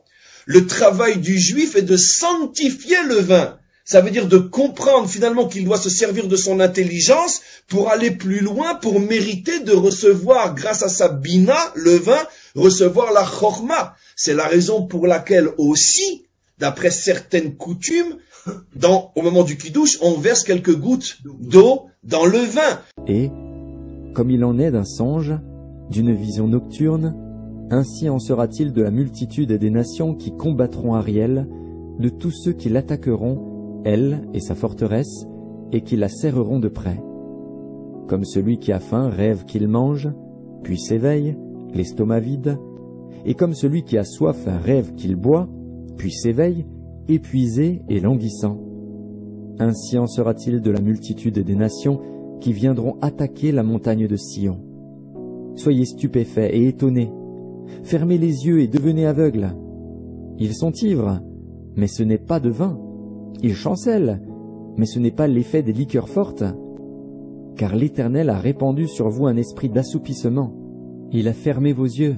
Car mon peuple a commis un double péché. Ils m'ont abandonné, moi qui suis une source d'eau vive, pour se creuser des citernes crevassées, qui ne retiennent pas l'eau.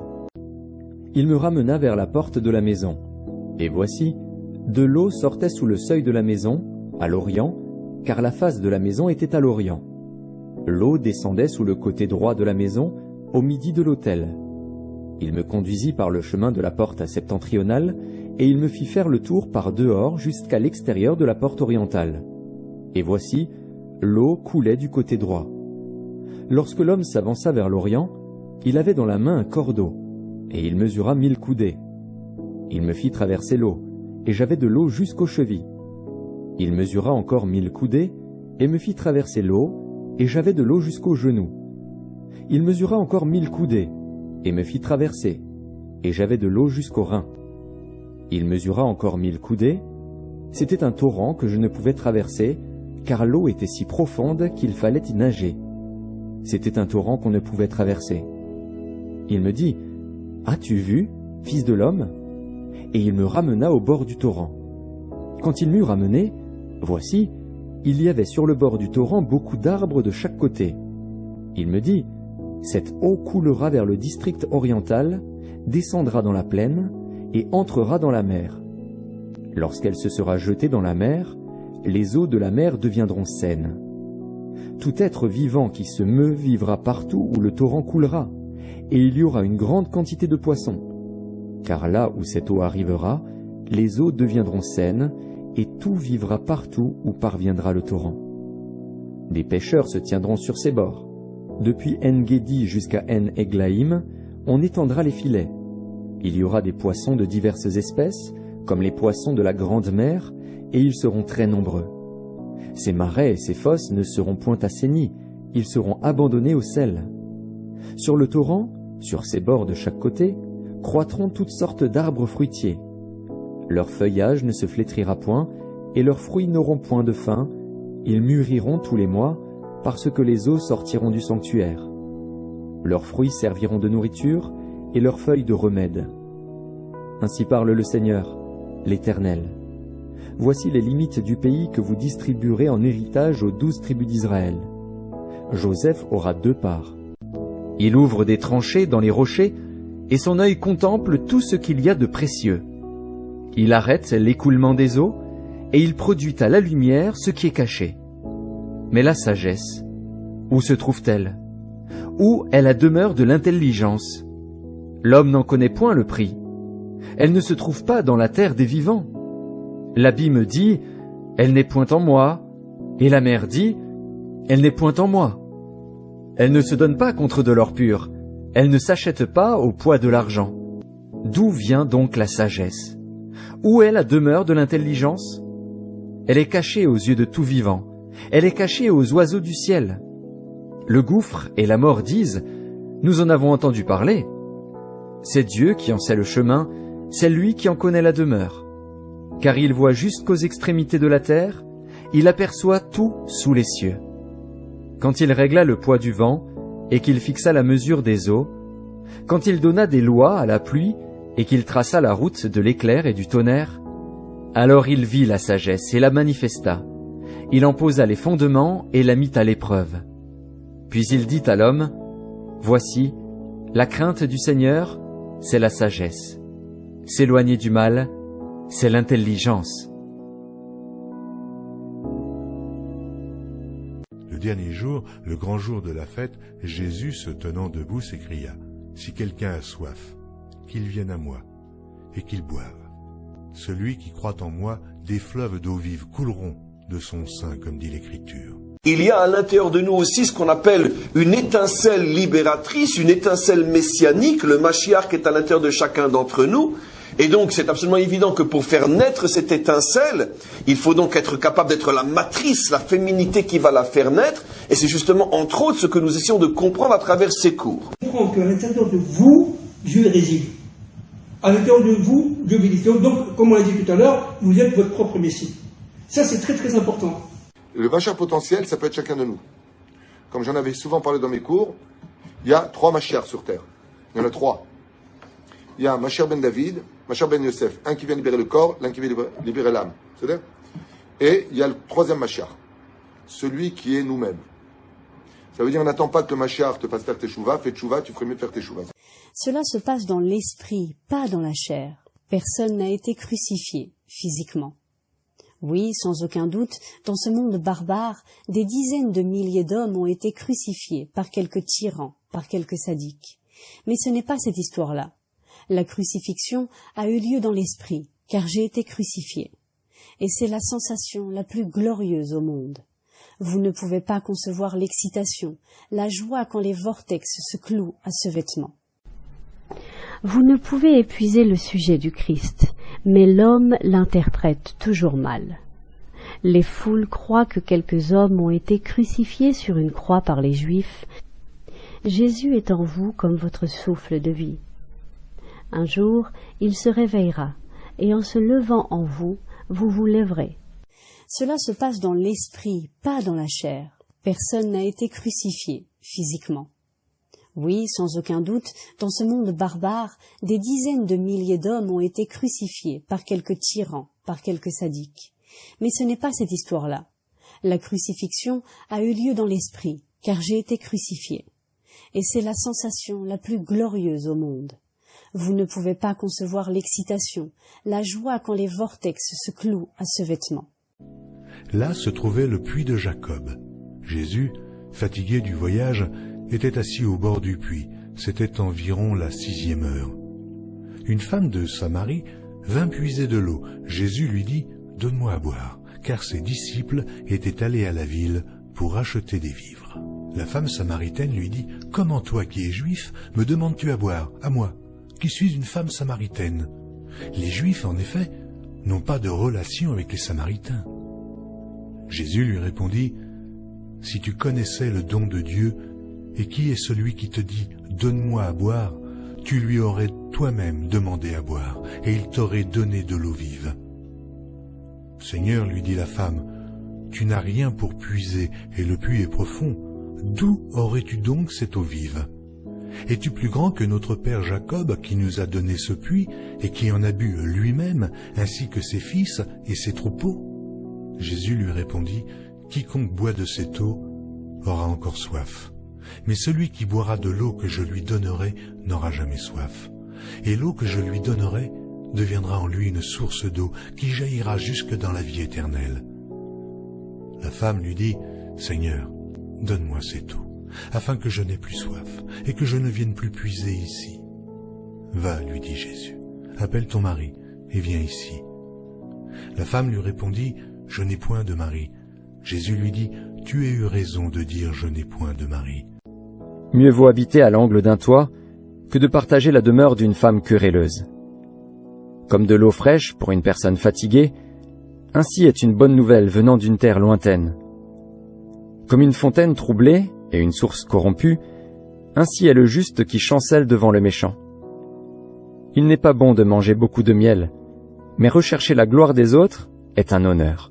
Au sujet de Agar et d'Ishmaël, lorsque Agar est chassée et qu'elle s'enfuit donc dans le désert, et qu'elle va en errant et qu'elle commence à mourir de soif, tout d'un coup elle sent que ça y est, sa fin est proche, elle ne veut pas voir d'abord apparemment son fils qui va mourir avant elle, et elle le met de côté pour ne pas voir sa mort et après se laisser mourir de soif. Et tout d'un coup vient un malach, vient un envoyé, qui lui dit, mais pourquoi tu pleures, et bon, il lui explique, et après, regardez ce que dit le verset. Le malach lui a ouvert les yeux, vaïfkar et einea, et elle vit un oasis dans le désert. Elle vit un puits dans le désert. Elle alla boire et elle fut sauvée. Tous les commentaires posent une question évidente. Mais regardez comment le fait de lire vite un verset nous fait passer à côté de montagnes, vraiment les chaînes de l'Himalaya. Pose une question, mais ça veut dire quoi? Apparemment, c'est un miracle. Apparemment, ce qui s'est passé, c'est que Dieu a créé une source d'eau. Alors, vraisemblablement, la Torah ne s'exprime pas comme elle devrait le faire. Parce que si tu dis que ses yeux se sont ouverts et qu'elle a vu, ça veut dire que la chose était là, mais elle était voilée. Parce que si l'intention de nous dire que ça a été créé par un miracle, le verset aurait dû dire, comme c'est dit dans différents endroits de la Torah quand il s'agit d'un miracle, que quelque chose de nouveau a été créé. Un phénomène nouveau s'est dévoilé. Le verset met le doigt sur le fait que quelque chose qui n'existait pas se passe, comme l'ouverture de la mer. C'est pas que les yeux se sont ouverts et tout d'un coup on a vu que la mer était ouverte. La mer, elle n'est jamais ouverte. Il a fallu faire quelque chose qui n'existait pas avant. C'est ça que le verset dit clairement, que Dieu a ouvert la mer. Pourquoi le verset ne dit-il pas que Dieu a créé une source d'eau? Non, il a ouvert ses yeux. Entre autres, la réponse c'est que Hachem a dévoilé à Agar que l'on vit dans un monde que l'on ne connaît pas parce que nos sens physiques ne nous permettent pas d'avoir accès à toutes les parties de ce monde. Et c'est vrai que si l'aspect personnel, l'aspect je fais ça, je est symbolisé par le vin et que l'aspect où je m'annule et j'obéis uniquement à ce que ma conscience me dit de faire, j'obéis uniquement à ce que je sais devoir faire, je m'abstiens de faire ce que je sais ne pas devoir faire. En gros, je m'annule, c'est uniquement le corps qui est drivé directement par l'esprit, par la conscience. C'est vrai que l'eau n'a aucun goût. Obéir directement à sa conscience, il n'y a pas de jeu, il n'y a pas de goût, il n'y a pas d'exaltation de soi. Et l'inverse, le vin a bon goût quand je lui mets du jeu. C'est pour ça aussi il y a ce parallèle que quand on commence à boire du vin, on peut plus s'arrêter. Plus on boit du vin, plus on a envie de boire du vin, et plus on peut être saoul, plus on peut s'enivrer. Et lorsqu'on est enivré, souvent les gens qui sont complètement ivres, ils vont ressortir ce qu'il y a au plus profond d'eux. C'est-à-dire quelqu'un qui garde de la tristesse au fond de lui, il va avoir l'alcool triste. Quelqu'un qui garde de la joie au fond de lui, il va avoir l'alcool joyeux. C'est-à-dire qu'en gros, l'alcool, le vin, désinhibe toutes les barrières superficielles qu'on a mis en place, mais ça révèle ce que l'on est au plus profond de nous. Quelqu'un qui a trop bu, il va même te dire des secrets sur sa vie, etc. Il va se lâcher. Il va être vraiment lui, en fait. Des fois, il y en a, ils ont l'alcool violent. Ils boivent, ils sont violents. Parce qu'en fait, c'est de la violence. Ils avaient ça au fond d'eux. Ils ont gardé ça. Et le vin va faire, non seulement avec quelqu'un qui a bu trop de vin, non seulement il va t'avouer des trucs qu'il t'a jamais dit, il va avoir le comportement de ce qu'il est réellement au fond de lui-même. Donc là, le vin, c'est le jeu profond, en fait. Et tandis que l'eau, c'est l'inverse. L'eau n'a strictement aucun goût, et l'eau, c'est l'obéissance sans réfléchir. L'eau, c'est pilote automatique de ce que ma conscience me dit de faire. C'est de l'esprit au corps directement. Il n'y a pas de... on parle esprit, âme, corps. Corps, âme, esprit. L'âme est au milieu. Il n'y a même plus d'âme en fait, limite. C'est de l'esprit au corps, de la conscience au corps. Quand il n'y a que de l'eau, c'est pour ça d'ailleurs dans Genèse 9.3, il est dit que le sang contient l'âme. C'est vrai au niveau, et c'est pour ça qu'il faut pas manger de la viande avec le sang, etc. Parce que le sang contient l'âme au sens anima. Et donc le vin, comme le vin est comparé au sang dans la Bible, ça, en gros, le vin est donc comparé à l'âme. Et c'est vrai qu'il y a plus d'âme.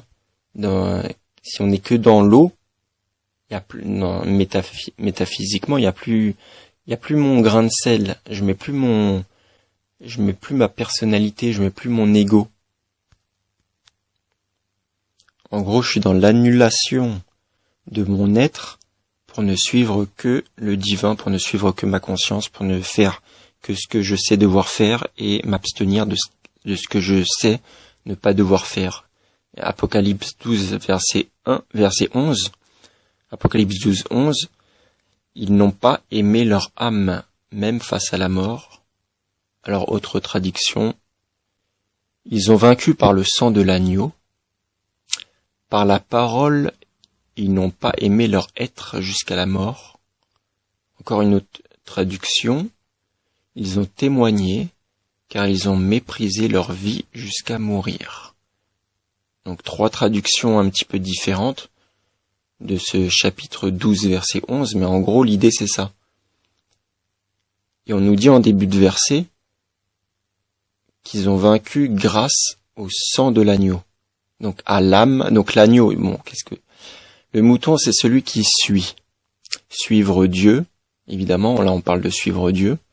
L'agneau, c'est le fils du mouton, donc la résurrection intérieure, le phénix, etc. Et le sang de l'agneau, l'âme de l'agneau, l'âme de cette nouvelle naissance intérieure qui suit Dieu, qui suit la conscience divine en nous. Et donc grâce à cette âme qui a suivi Dieu, mais qui n'a pas aimé, qui ne s'est pas accroché à son jeu, à son ego, à son être, au sens anima, à ce qui nous anime. Ne pas être attaché, mais utiliser cette âme, malgré tout. La jonction des deux. L'eau est la vie dans tous les sens du terme. 80% des liquides dans le corps, c'est de l'eau. 80% ou 100% de la vie dans le monde, c'est l'eau. Il n'y a pas d'eau, il n'y a pas de vie. L'eau et la vie, c'est la même chose. La vie et l'eau, l'eau et la vie. Très bien. Alors pourquoi l'eau n'a-t-elle ni odeur ni goût, ne procure aucun plaisir, sauf quelqu'un qui meurt de soif? Mais on boit de l'eau plus parce que c'est nécessaire pour le métabolisme que pour kiffer. On kiffe pas l'eau. Très bien. On kiffe le vin, on kiffe pas l'eau. Pourquoi? Regardez l'explication. Parce que l'eau, elle te ramène à l'essentiel. L'eau, elle t'apprend à aimer la vie pour la vie. Parce que le danger du vin, c'est que finalement, pourquoi tu es heureux? Parce que j'aime mon travail. Pourquoi tu es heureux? Parce que j'aime la Torah. Pourquoi tu es heureux? J'aime ma femme. Pourquoi tu es heureux? J'aime mes enfants. Pourquoi tu es heureux? J'aime Jérusalem. Pourquoi tu es heureux? Parce que j'aime ce que je fais dans la vie. Tiens, dans aucun des cas tu as dit « Je suis heureux parce que j'aime la vie. Je suis heureux de vivre. » Heureux de vivre. Non parce que je vis grâce à un travail que j'aime, je vis grâce à une religion que j'aime, je vis grâce à une femme que j'aime, je vis grâce à une communauté que j'aime, je vis grâce à un pays et une ville que j'aime. Non, je vis. Les grands envoient les petits chercher de l'eau, et les petits vont aux citernes, ne trouvent point d'eau, et retournent avec leurs vases vides. Confus et honteux, ils se couvrent la tête. La terre est saisie d'épouvante, parce qu'il ne tombe point de pluie dans le pays, et les laboureurs confus se couvrent la tête. Même la biche dans la campagne met bas et abandonne sa portée, parce qu'il n'y a point de verdure. Les ânes sauvages se tiennent sur les lieux élevés, aspirant l'air comme des serpents. Leurs yeux languissent, parce qu'il n'y a point d'herbe. Si nos iniquités témoignent contre nous, agis à cause de ton nom, ô Éternel, car nos infidélités sont nombreuses. Nous avons péché contre toi. La sécheresse contre ces eaux, qu'elles tarissent, car c'est un pays d'idoles. Ils sont fous de leurs idoles. C'est pourquoi les animaux du désert s'y établiront avec les chacals, et les autruches y feront leur demeure. Elle ne sera plus jamais habitée, elle ne sera plus jamais peuplée. Proverbe 5. Mon fils, sois attentif à ma sagesse. Prête l'oreille à mon intelligence, afin que tu conserves la réflexion et que tes lèvres gardent la connaissance. Car les lèvres de l'étrangère distillent le miel, et son palais est plus doux que l'huile. Mais à la fin, elle est amère comme l'absinthe, aiguë comme un glaive à 2 tranchants.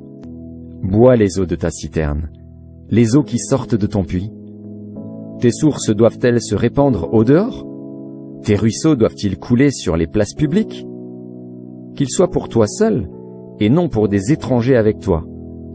Il n'y avait point d'eau pour l'assemblée, et l'on se souleva contre Moïse et Aaron. Le peuple chercha querelle à Moïse. Ils dirent, « Que n'avons-nous expiré quand nos frères expirèrent devant l'Éternel?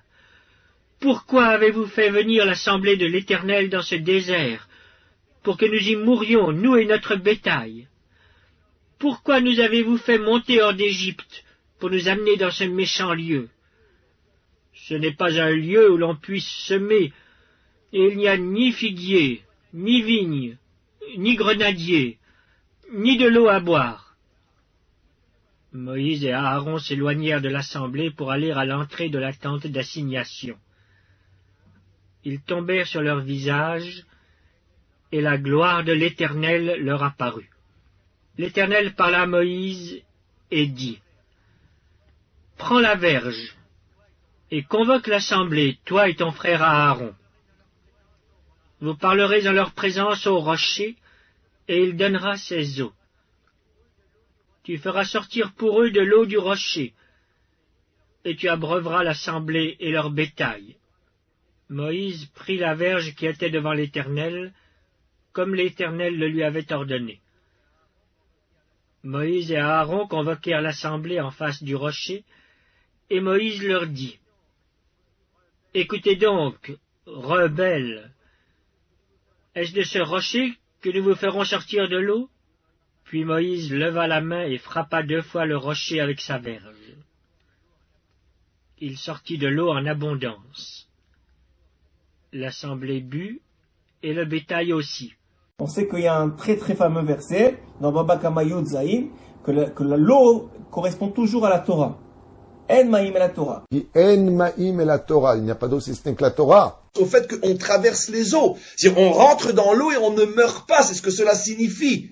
Israël montre on ne peut exister que si on vit en traversant les eaux. On a besoin de cette dimension eau. Et c'est la raison pour laquelle, comme on l'a vu dans d'autres cours, que la Torah dira En ma'im et la Torah. Que la Torah est comparée à l'eau, que l'eau est comparée à la Torah, puisque la Torah nous apporte cette dimension de cette connexion avec le Maître du monde. Celui qui nous a donné la Torah est Moshe, que l'on appelle celui qui est sorti des eaux. Yardan lichotz megilolea. Maintenant, elle est descendue se laver. Elle est descendue, vous voyez, toujours dans l'eau. Elle est descendue dans l'eau. La fille de Paro, qu'est-ce qu'elle est descendue? Pourquoi elle est descendue dans l'eau? Pour se purifier de son idolâtrie. C'est pour ça qu'elle est descendue dans l'eau. Elle a eu un appel d'Hachem, un éveil de Tchouva, et elle est descendue vers l'eau pour se purifier. Kiminamai meshitiu, comme elle a dit, pourquoi elle a appelé Moshe? Parce que je l'ai sorti de l'eau. D'accord? Je précise, sorti des eaux, la traduction sauvé des eaux est une catastrophe. Encore une fois, il est marqué nulle part dans la Torah, il a été sauvé des eaux, mais il a été meshitio. Ça veut dire il est sorti des eaux. Et regardez ce que le Zohar Kadosh dit entre autres sur cette expression. Son âme venait des Maïm Elionim. Son âme venait de ces fameuses eaux d'en haut qui sont restées en haut lorsqu'il y a eu le fameux Rakia qui a séparé entre les eaux d'en bas et les eaux d'en haut. Le Zohar explique que toutes les âmes viennent des eaux d'en bas, tandis que Moshe venait du monde des eaux d'en haut, une âme extrêmement spirituelle. Mais ce qui est extraordinaire, comment qu'on l'appelle Moshe? Celui qui vient du monde de l'eau. Extraordinaire. Et comment appelle-t-on toutes les nations, mes amis? Les Bnei Noar. De quel Noar s'agit-il? De quel Noé? Le Noé. Quand Noé devient-il le père des nations? Quand il lui est dit clairement qu'il deviendra le père de toutes les nations? Après le déluge. Quelle est la première chose que fait Noé après le déluge? Il boit du vin. On voit même Noach, il a été sauvé parce qu'il a trouvé grâce aux yeux d'Hachem. Il y avait mais on voit, dès qu'il s'est rétabli et dès que les choses sont remises en place, qu'est-ce qu'il a fait? Première chose, il a planté de la vigne, il a fait du pinard. C'est la première chose qu'il a fait. Et Noach. Pour boire, c'est la première chose qu'il a faite. Il aurait pu ouvrir une yeshiva ou je sais pas quoi, écrire des livres ou faire des choses. Non, le premier truc, la vigne, faire du vin. Le modèle d'Israël est lié à l'eau. Le modèle des nations est lié au vin. Et mes amis, on va le revoir. Yahin a quelle valeur numérique?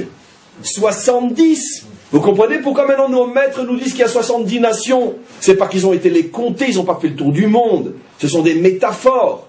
Les 70 nations que l'on appelle les Bnei Noar, parce qu'ils proviennent justement de ce modèle du vin. Le Ben Noar incarne la recherche personnelle de la vérité, non la soumission ou l'acceptation d'une vérité révélée. En réalité, le vin a la particularité que plus on en prend, plus on en a envie d'en prendre.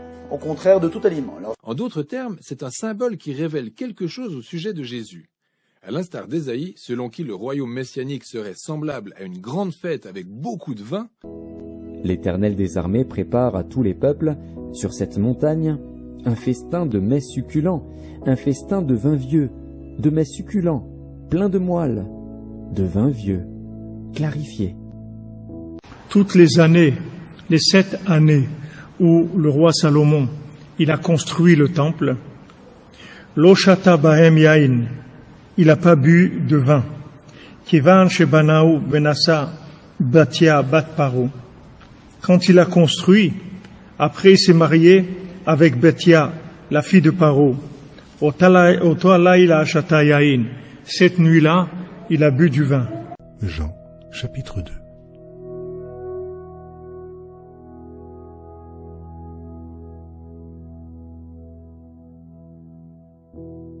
Trois jours après, il y eut des noces à Cana en Galilée. La mère de Jésus était là, et Jésus fut aussi invité aux noces avec ses disciples. Le vin ayant manqué, la mère de Jésus lui dit « Ils n'ont plus de vin. » Jésus lui répondit « Femme, qu'y a-t-il entre moi et toi? Mon heure n'est pas encore venue. » Sa mère dit au serviteur « Faites ce qu'il vous dira. » Or, il y avait là 6 vases de pierre destinés aux purifications des Juifs et contenant chacun 2 ou 3 mesures. Jésus leur dit « Remplissez d'eau ces vases. » Et ils les remplirent jusqu'au bord. « Puisez maintenant, leur dit-il, et portez-en à l'ordonnateur du repas. » Et ils en portèrent.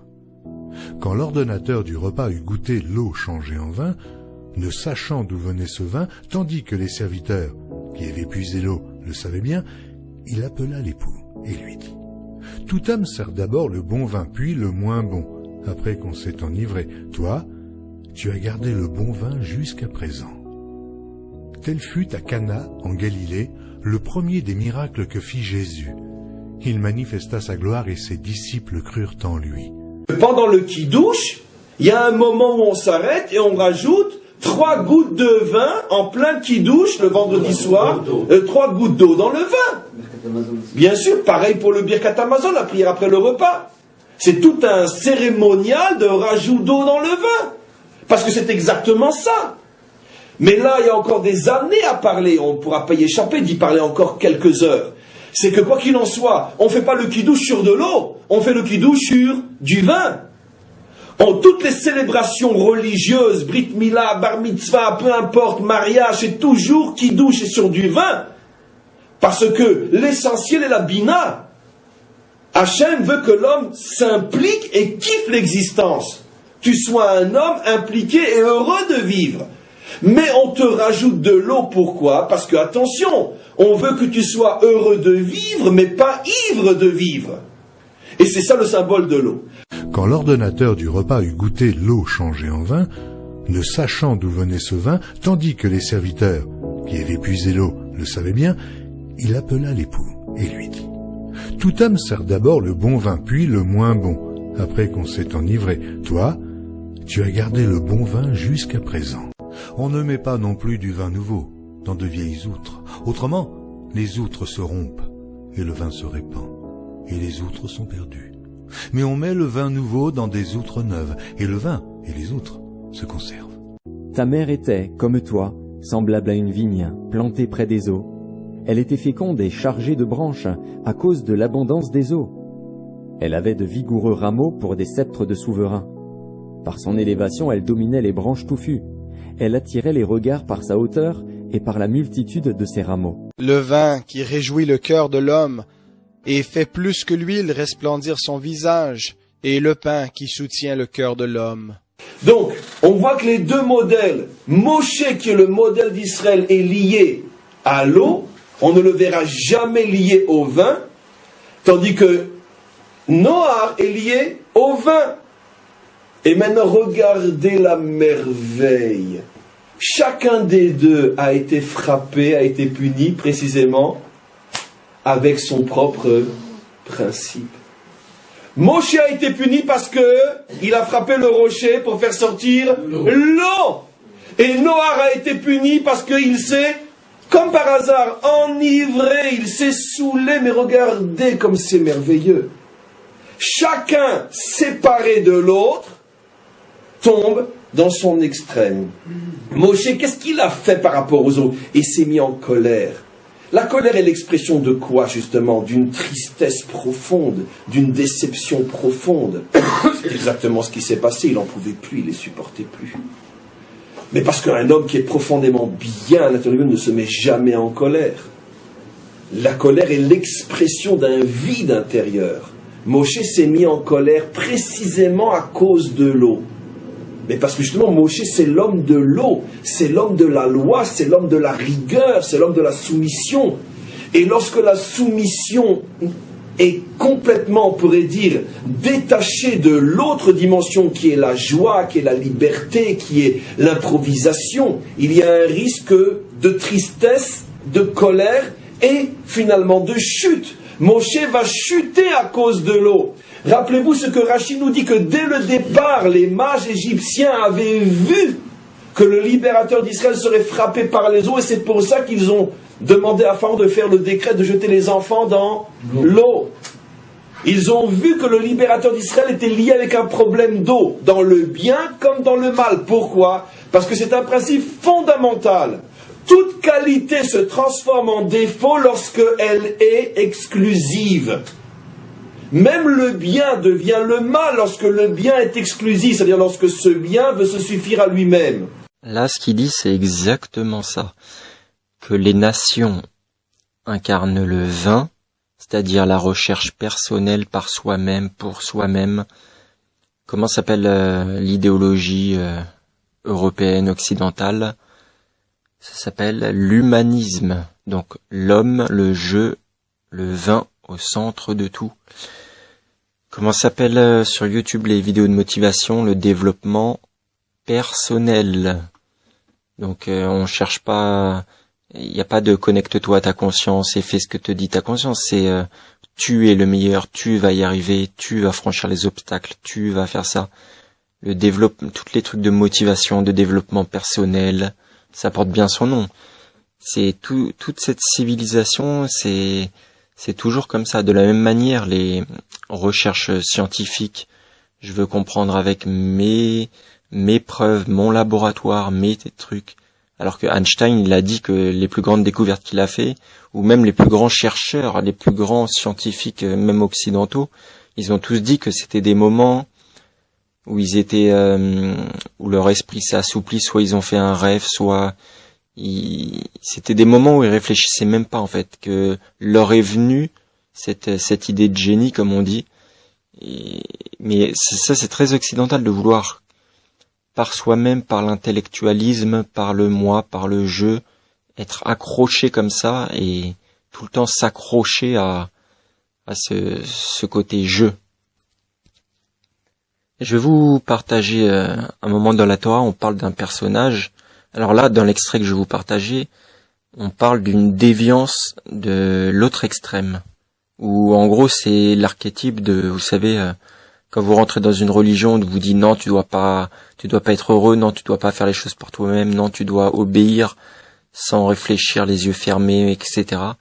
C'est-à-dire il y a les extrêmes des deux côtés, et là, dans le petit extrait que je vous partage là maintenant, c'est l'autre extrême.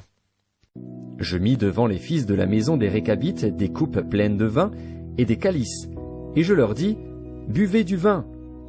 Mais ils répondirent, nous ne buvons pas de vin, car Jonadab, fils de Récab, notre père, nous a donné cet ordre. Vous ne boirez jamais de vin, ni vous, ni vos fils. Et vous ne bâtirez point de maison, vous ne sèmerez aucune semence, vous ne planterez point de vigne et vous n'en posséderez point. Mais vous habiterez sous des tentes toute votre vie, afin que vous viviez longtemps dans le pays où vous êtes étrangers. Nous obéissons à tout ce que nous a prescrit Jonadab, fils de Récab, notre père. Nous ne buvons pas de vin pendant toute notre vie, nous, nos femmes, nos fils et nos filles. Nous ne bâtissons point de maison pour nos demeures, et nous ne possédons ni vignes, ni champs, ni terre ensemencée. Nous habitons sous des tentes, et nous suivons et pratiquons tout ce que nous a prescrit Jonadab, notre père. Lorsque Nebuchadnezzar, roi de Babylone, est monté contre ce pays, nous avons dit, « Allons, retirons-nous à Jérusalem, loin de l'armée des Chaldéens et de l'armée de Syrie. » C'est ainsi que nous habitons à Jérusalem. Alors la parole de l'Éternel fut adressée à Jérémie en ces mots. Ainsi parle l'Éternel des armées, le Dieu d'Israël. Va, et dis aux hommes de Juda et aux habitants de Jérusalem, ne recevrez-vous pas instruction pour obéir à mes paroles, dit l'Éternel. On a observé les paroles de Jonadab, fils de Récab, qui a ordonné à ses fils de ne pas boire du vin, et ils n'en ont point bu jusqu'à ce jour, parce qu'ils ont obéi à l'ordre de leur père. Et moi, je vous ai parlé dès le matin, et vous ne m'avez pas écouté.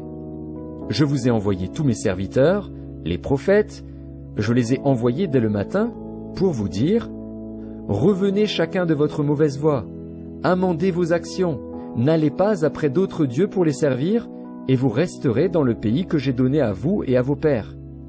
Mais vous n'avez pas prêté l'oreille, vous ne m'avez pas écouté. Oui, les fils de Jonadab, fils de Récab, observent l'ordre que leur a donné leur père, et ce peuple ne m'écoute pas. C'est pourquoi ainsi parle l'Éternel, le Dieu des armées, le Dieu d'Israël. Voici, je vais faire venir sur Juda et sur tous les habitants de Jérusalem tous les malheurs que j'ai annoncés sur eux, parce que je leur ai parlé et qu'ils n'ont pas écouté, parce que je les ai appelés et qu'ils n'ont pas répondu.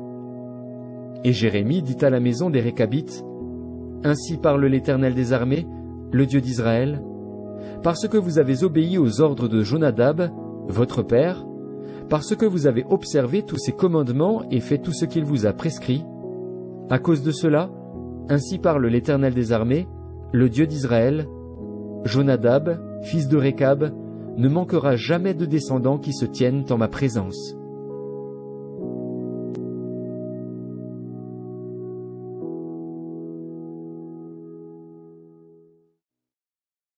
Avez-vous déjà remarqué cette lampe rouge dans les églises?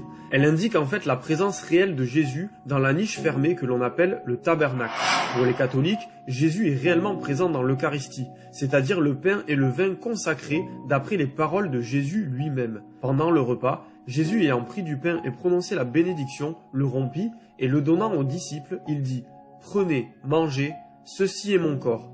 Puis, ayant pris une coupe et ayant rendu grâce, il la leur donna en disant « Buvez-en tous, car ceci est mon sang, le sang de l'alliance versé pour la multitude en rémission des péchés. » Le Christ est donc présent dans les hosties consacrées qui sont elles-mêmes conservées dans le tabernacle. La lampe rouge qu'on peut voir juste à côté brille pour indiquer et honorer sa présence. Alors la prochaine fois que vous verrez cette lampe dans une église, c'est que Jésus est bel et bien présent tout près de vous. Une fois qu'on a, pendant la fête de Sukkot, regardez la merveille, on a uni l'eau et le vin, on commence à comprendre que la vérité se situe justement dans l'inclusion des deux, l'eau dans le vin et le vin dans l'eau. On fait à ce moment-là Simchat Torah. Simcha, Yain, le vin, Torah, Maïm, l'eau. Simchat Torah. On inclut l'explosion de joie de cette dernière fête qui est Simchat Torah. C'est la réunion des deux.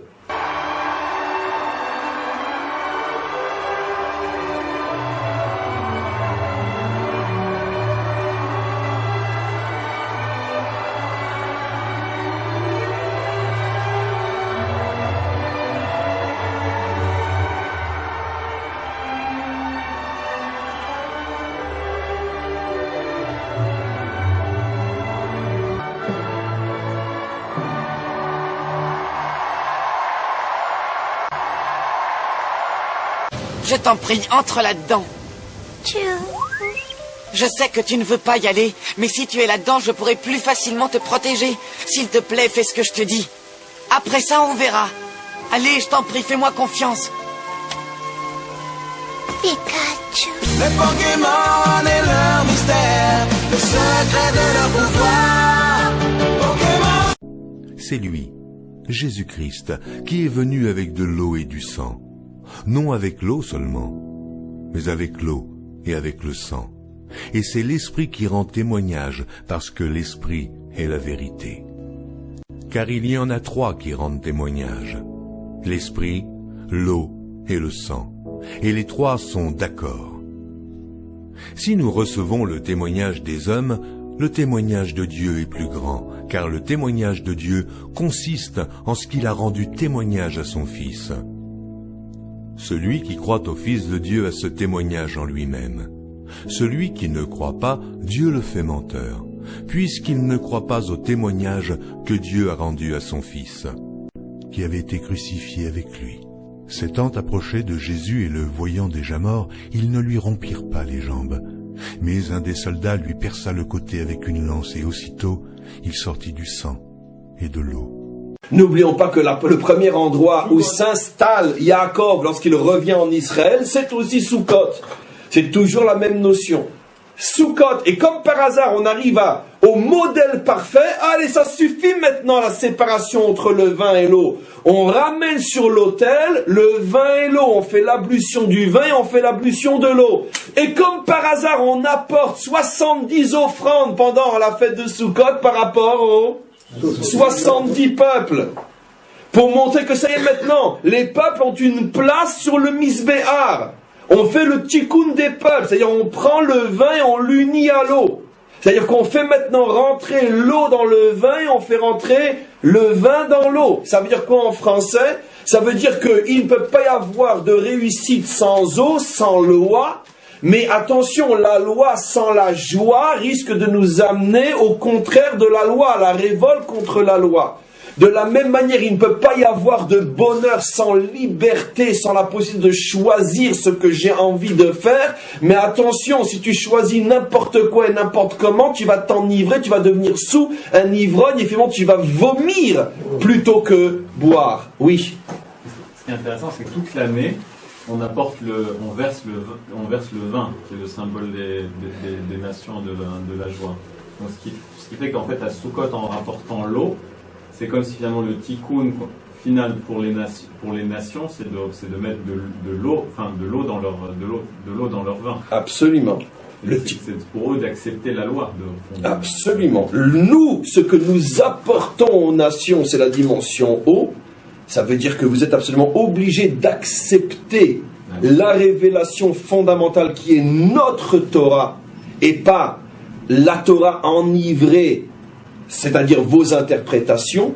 La loi ne change pas, elle est absolument inabolissable, c'est la dimension eau que nous venons apporter aux nations. Mais d'un autre côté, comme tu le dis, toute l'année nous versons du vin sur le misbéar et non de l'eau, comme pour montrer que nous sommes nous-mêmes conscients du danger de la dimension eau quand elle est unique, c'est-à-dire donc de transformer finalement l'homme en être soumis, qui n'éprouve plus aucune sensation profonde dans l'existence. Et donc c'est pour ça qu'on rappelle constamment le vin. Mais c'est d'ailleurs extraordinaire, c'est à ce à quoi tu fais allusion. Le vin, mais on le verse, on ne le boit pas, comme pour montrer qu'on ne peut pas exister sans vin, mais attention, on ne le prend pas pour le boire, on le rappelle, mais pour le verser, c'est-à-dire on ne le boit pas vraiment, il est là, il fait partie d'eux. Et comment qu'on va célébrer, dit le prophète Zacharie, finalement la reconstruction de l'humanité? Et toutes les nations de la terre viendront à Jérusalem pour fêter avec nous la fête de Sukkot. Encore une fois Sukkot, mais là, plus fort encore que dans les deux premiers endroits. Dans les deux premiers endroits, il y a une vague allusion entre le combat de Yaakov et de l'ange, la nuit, le jour, exil, délivrance. C'est un petit peu plus clair à la sortie d'Égypte, car là c'est vraiment un vrai exil et une vraie délivrance. Mais là c'est clair. Dans les versets de Zacharie qui parlent de la délivrance finale, et c'est dans ces versets qu'il est dit, Bayom haou yeh Hashem echad u'shmo echad ve'eh Hashem lemelech al kol haaretz. C'est dans ces versets qu'il est dit, et ce jour-là, Hachem sera reconnu comme le Dieu unique sur toute la terre, et il sera proclamé roi d'un bout à l'autre de l'univers, al-kol haaretz. C'est dans ces versets qui parlent clairement de la délivrance, qu'on nous dit que la Torah n'a rien prévu de mieux pour fêter la reconstruction, ou plutôt la construction, car elle n'a jamais été construite. La construction de l'humanité se fêtera par le symbole de la fête de Sukkot. On sait qu'il y a un très très fameux verset dans Baba Kama Yud Zayin que l'eau correspond toujours à la Torah. En ma'im et la Torah. En ma'im et la Torah. Il n'y a pas d'eau si ce n'est que la Torah. Là-bas, on nous raconte ça en disant attention, il ne faut jamais que le puits ne soit vide. Si le puits est vide, à la place de l'eau qui devrait être dans le puits et qui sert à abreuver, il y aura des nachashim et il y aura des akrabim. Par contre, quelle est l'occupation principale de Yitzhak? Il creuse des puits, il cherche de l'eau dans le désert. On ne le voit jamais faire un hôtel. Il est constamment en train de creuser des puits. Son père aussi avait creusé des puits, mais qui n'avaient pas eu beaucoup de réussite. Ils avaient tous été rebouchés. Par contre, les puits d'Yitzhak, bien qu'il y ait un combat à leur sujet, ils vont finir par réussir. Abraham est un constructeur d'hôtels et Yitzhak est un creuseur de puits. Quelle est la différence entre les deux? J'ai déjà commencé à expliquer avec Abraham, mais c'est encore plus facile avec Yitzhak. Qu'est-ce que signifie le fait de faire apparaître de l'eau dans un endroit désert? L'eau, elle vient de l'extérieur, l'eau était là. Mais la terre, aride, sèche, désertique, n'arrivait pas à se connecter à l'eau qui se trouvait de toute manière en elle. Qu'est-ce que fait Yitzhak? Il connecte la terre à une énergie de vie qui se trouve en elle, mais qui n'était pas connectée à elle. C'est le travail de Yitzhak. Qu'est-ce qui se cache derrière ce travail-là? La tahara. Qu'est-ce que c'est la tahara? Eh bien, si on continue l'image, on dira la chose suivante. Tant qu'un homme n'a pas dévoilé l'étincelle divine en lui, il est exactement comme un désert aride à l'intérieur duquel se trouvent des nappes d'eau vive extraordinaires, et malgré tout on meurt de soif et on meurt de faim à la surface de cet homme, parce que toutes les forces qu'il y a en lui n'ont pas été dévoilées. Nous sommes tous des déserts ambulants qui cachons des merveilles en nous, mais nous ne sommes pas capables de nous connecter à elles et de les faire jaillir jusqu'à l'extériorité de notre être. Ça reste au plus profond de nous, et donc dans notre vie on vit comme dans un désert. On meurt de soif, on meurt de faim, on est inhabitable. Ça veut dire qu'on n'a rien à donner au monde, tellement on manque d'énergie. 99,9% des êtres humains sont des déserts ambulants.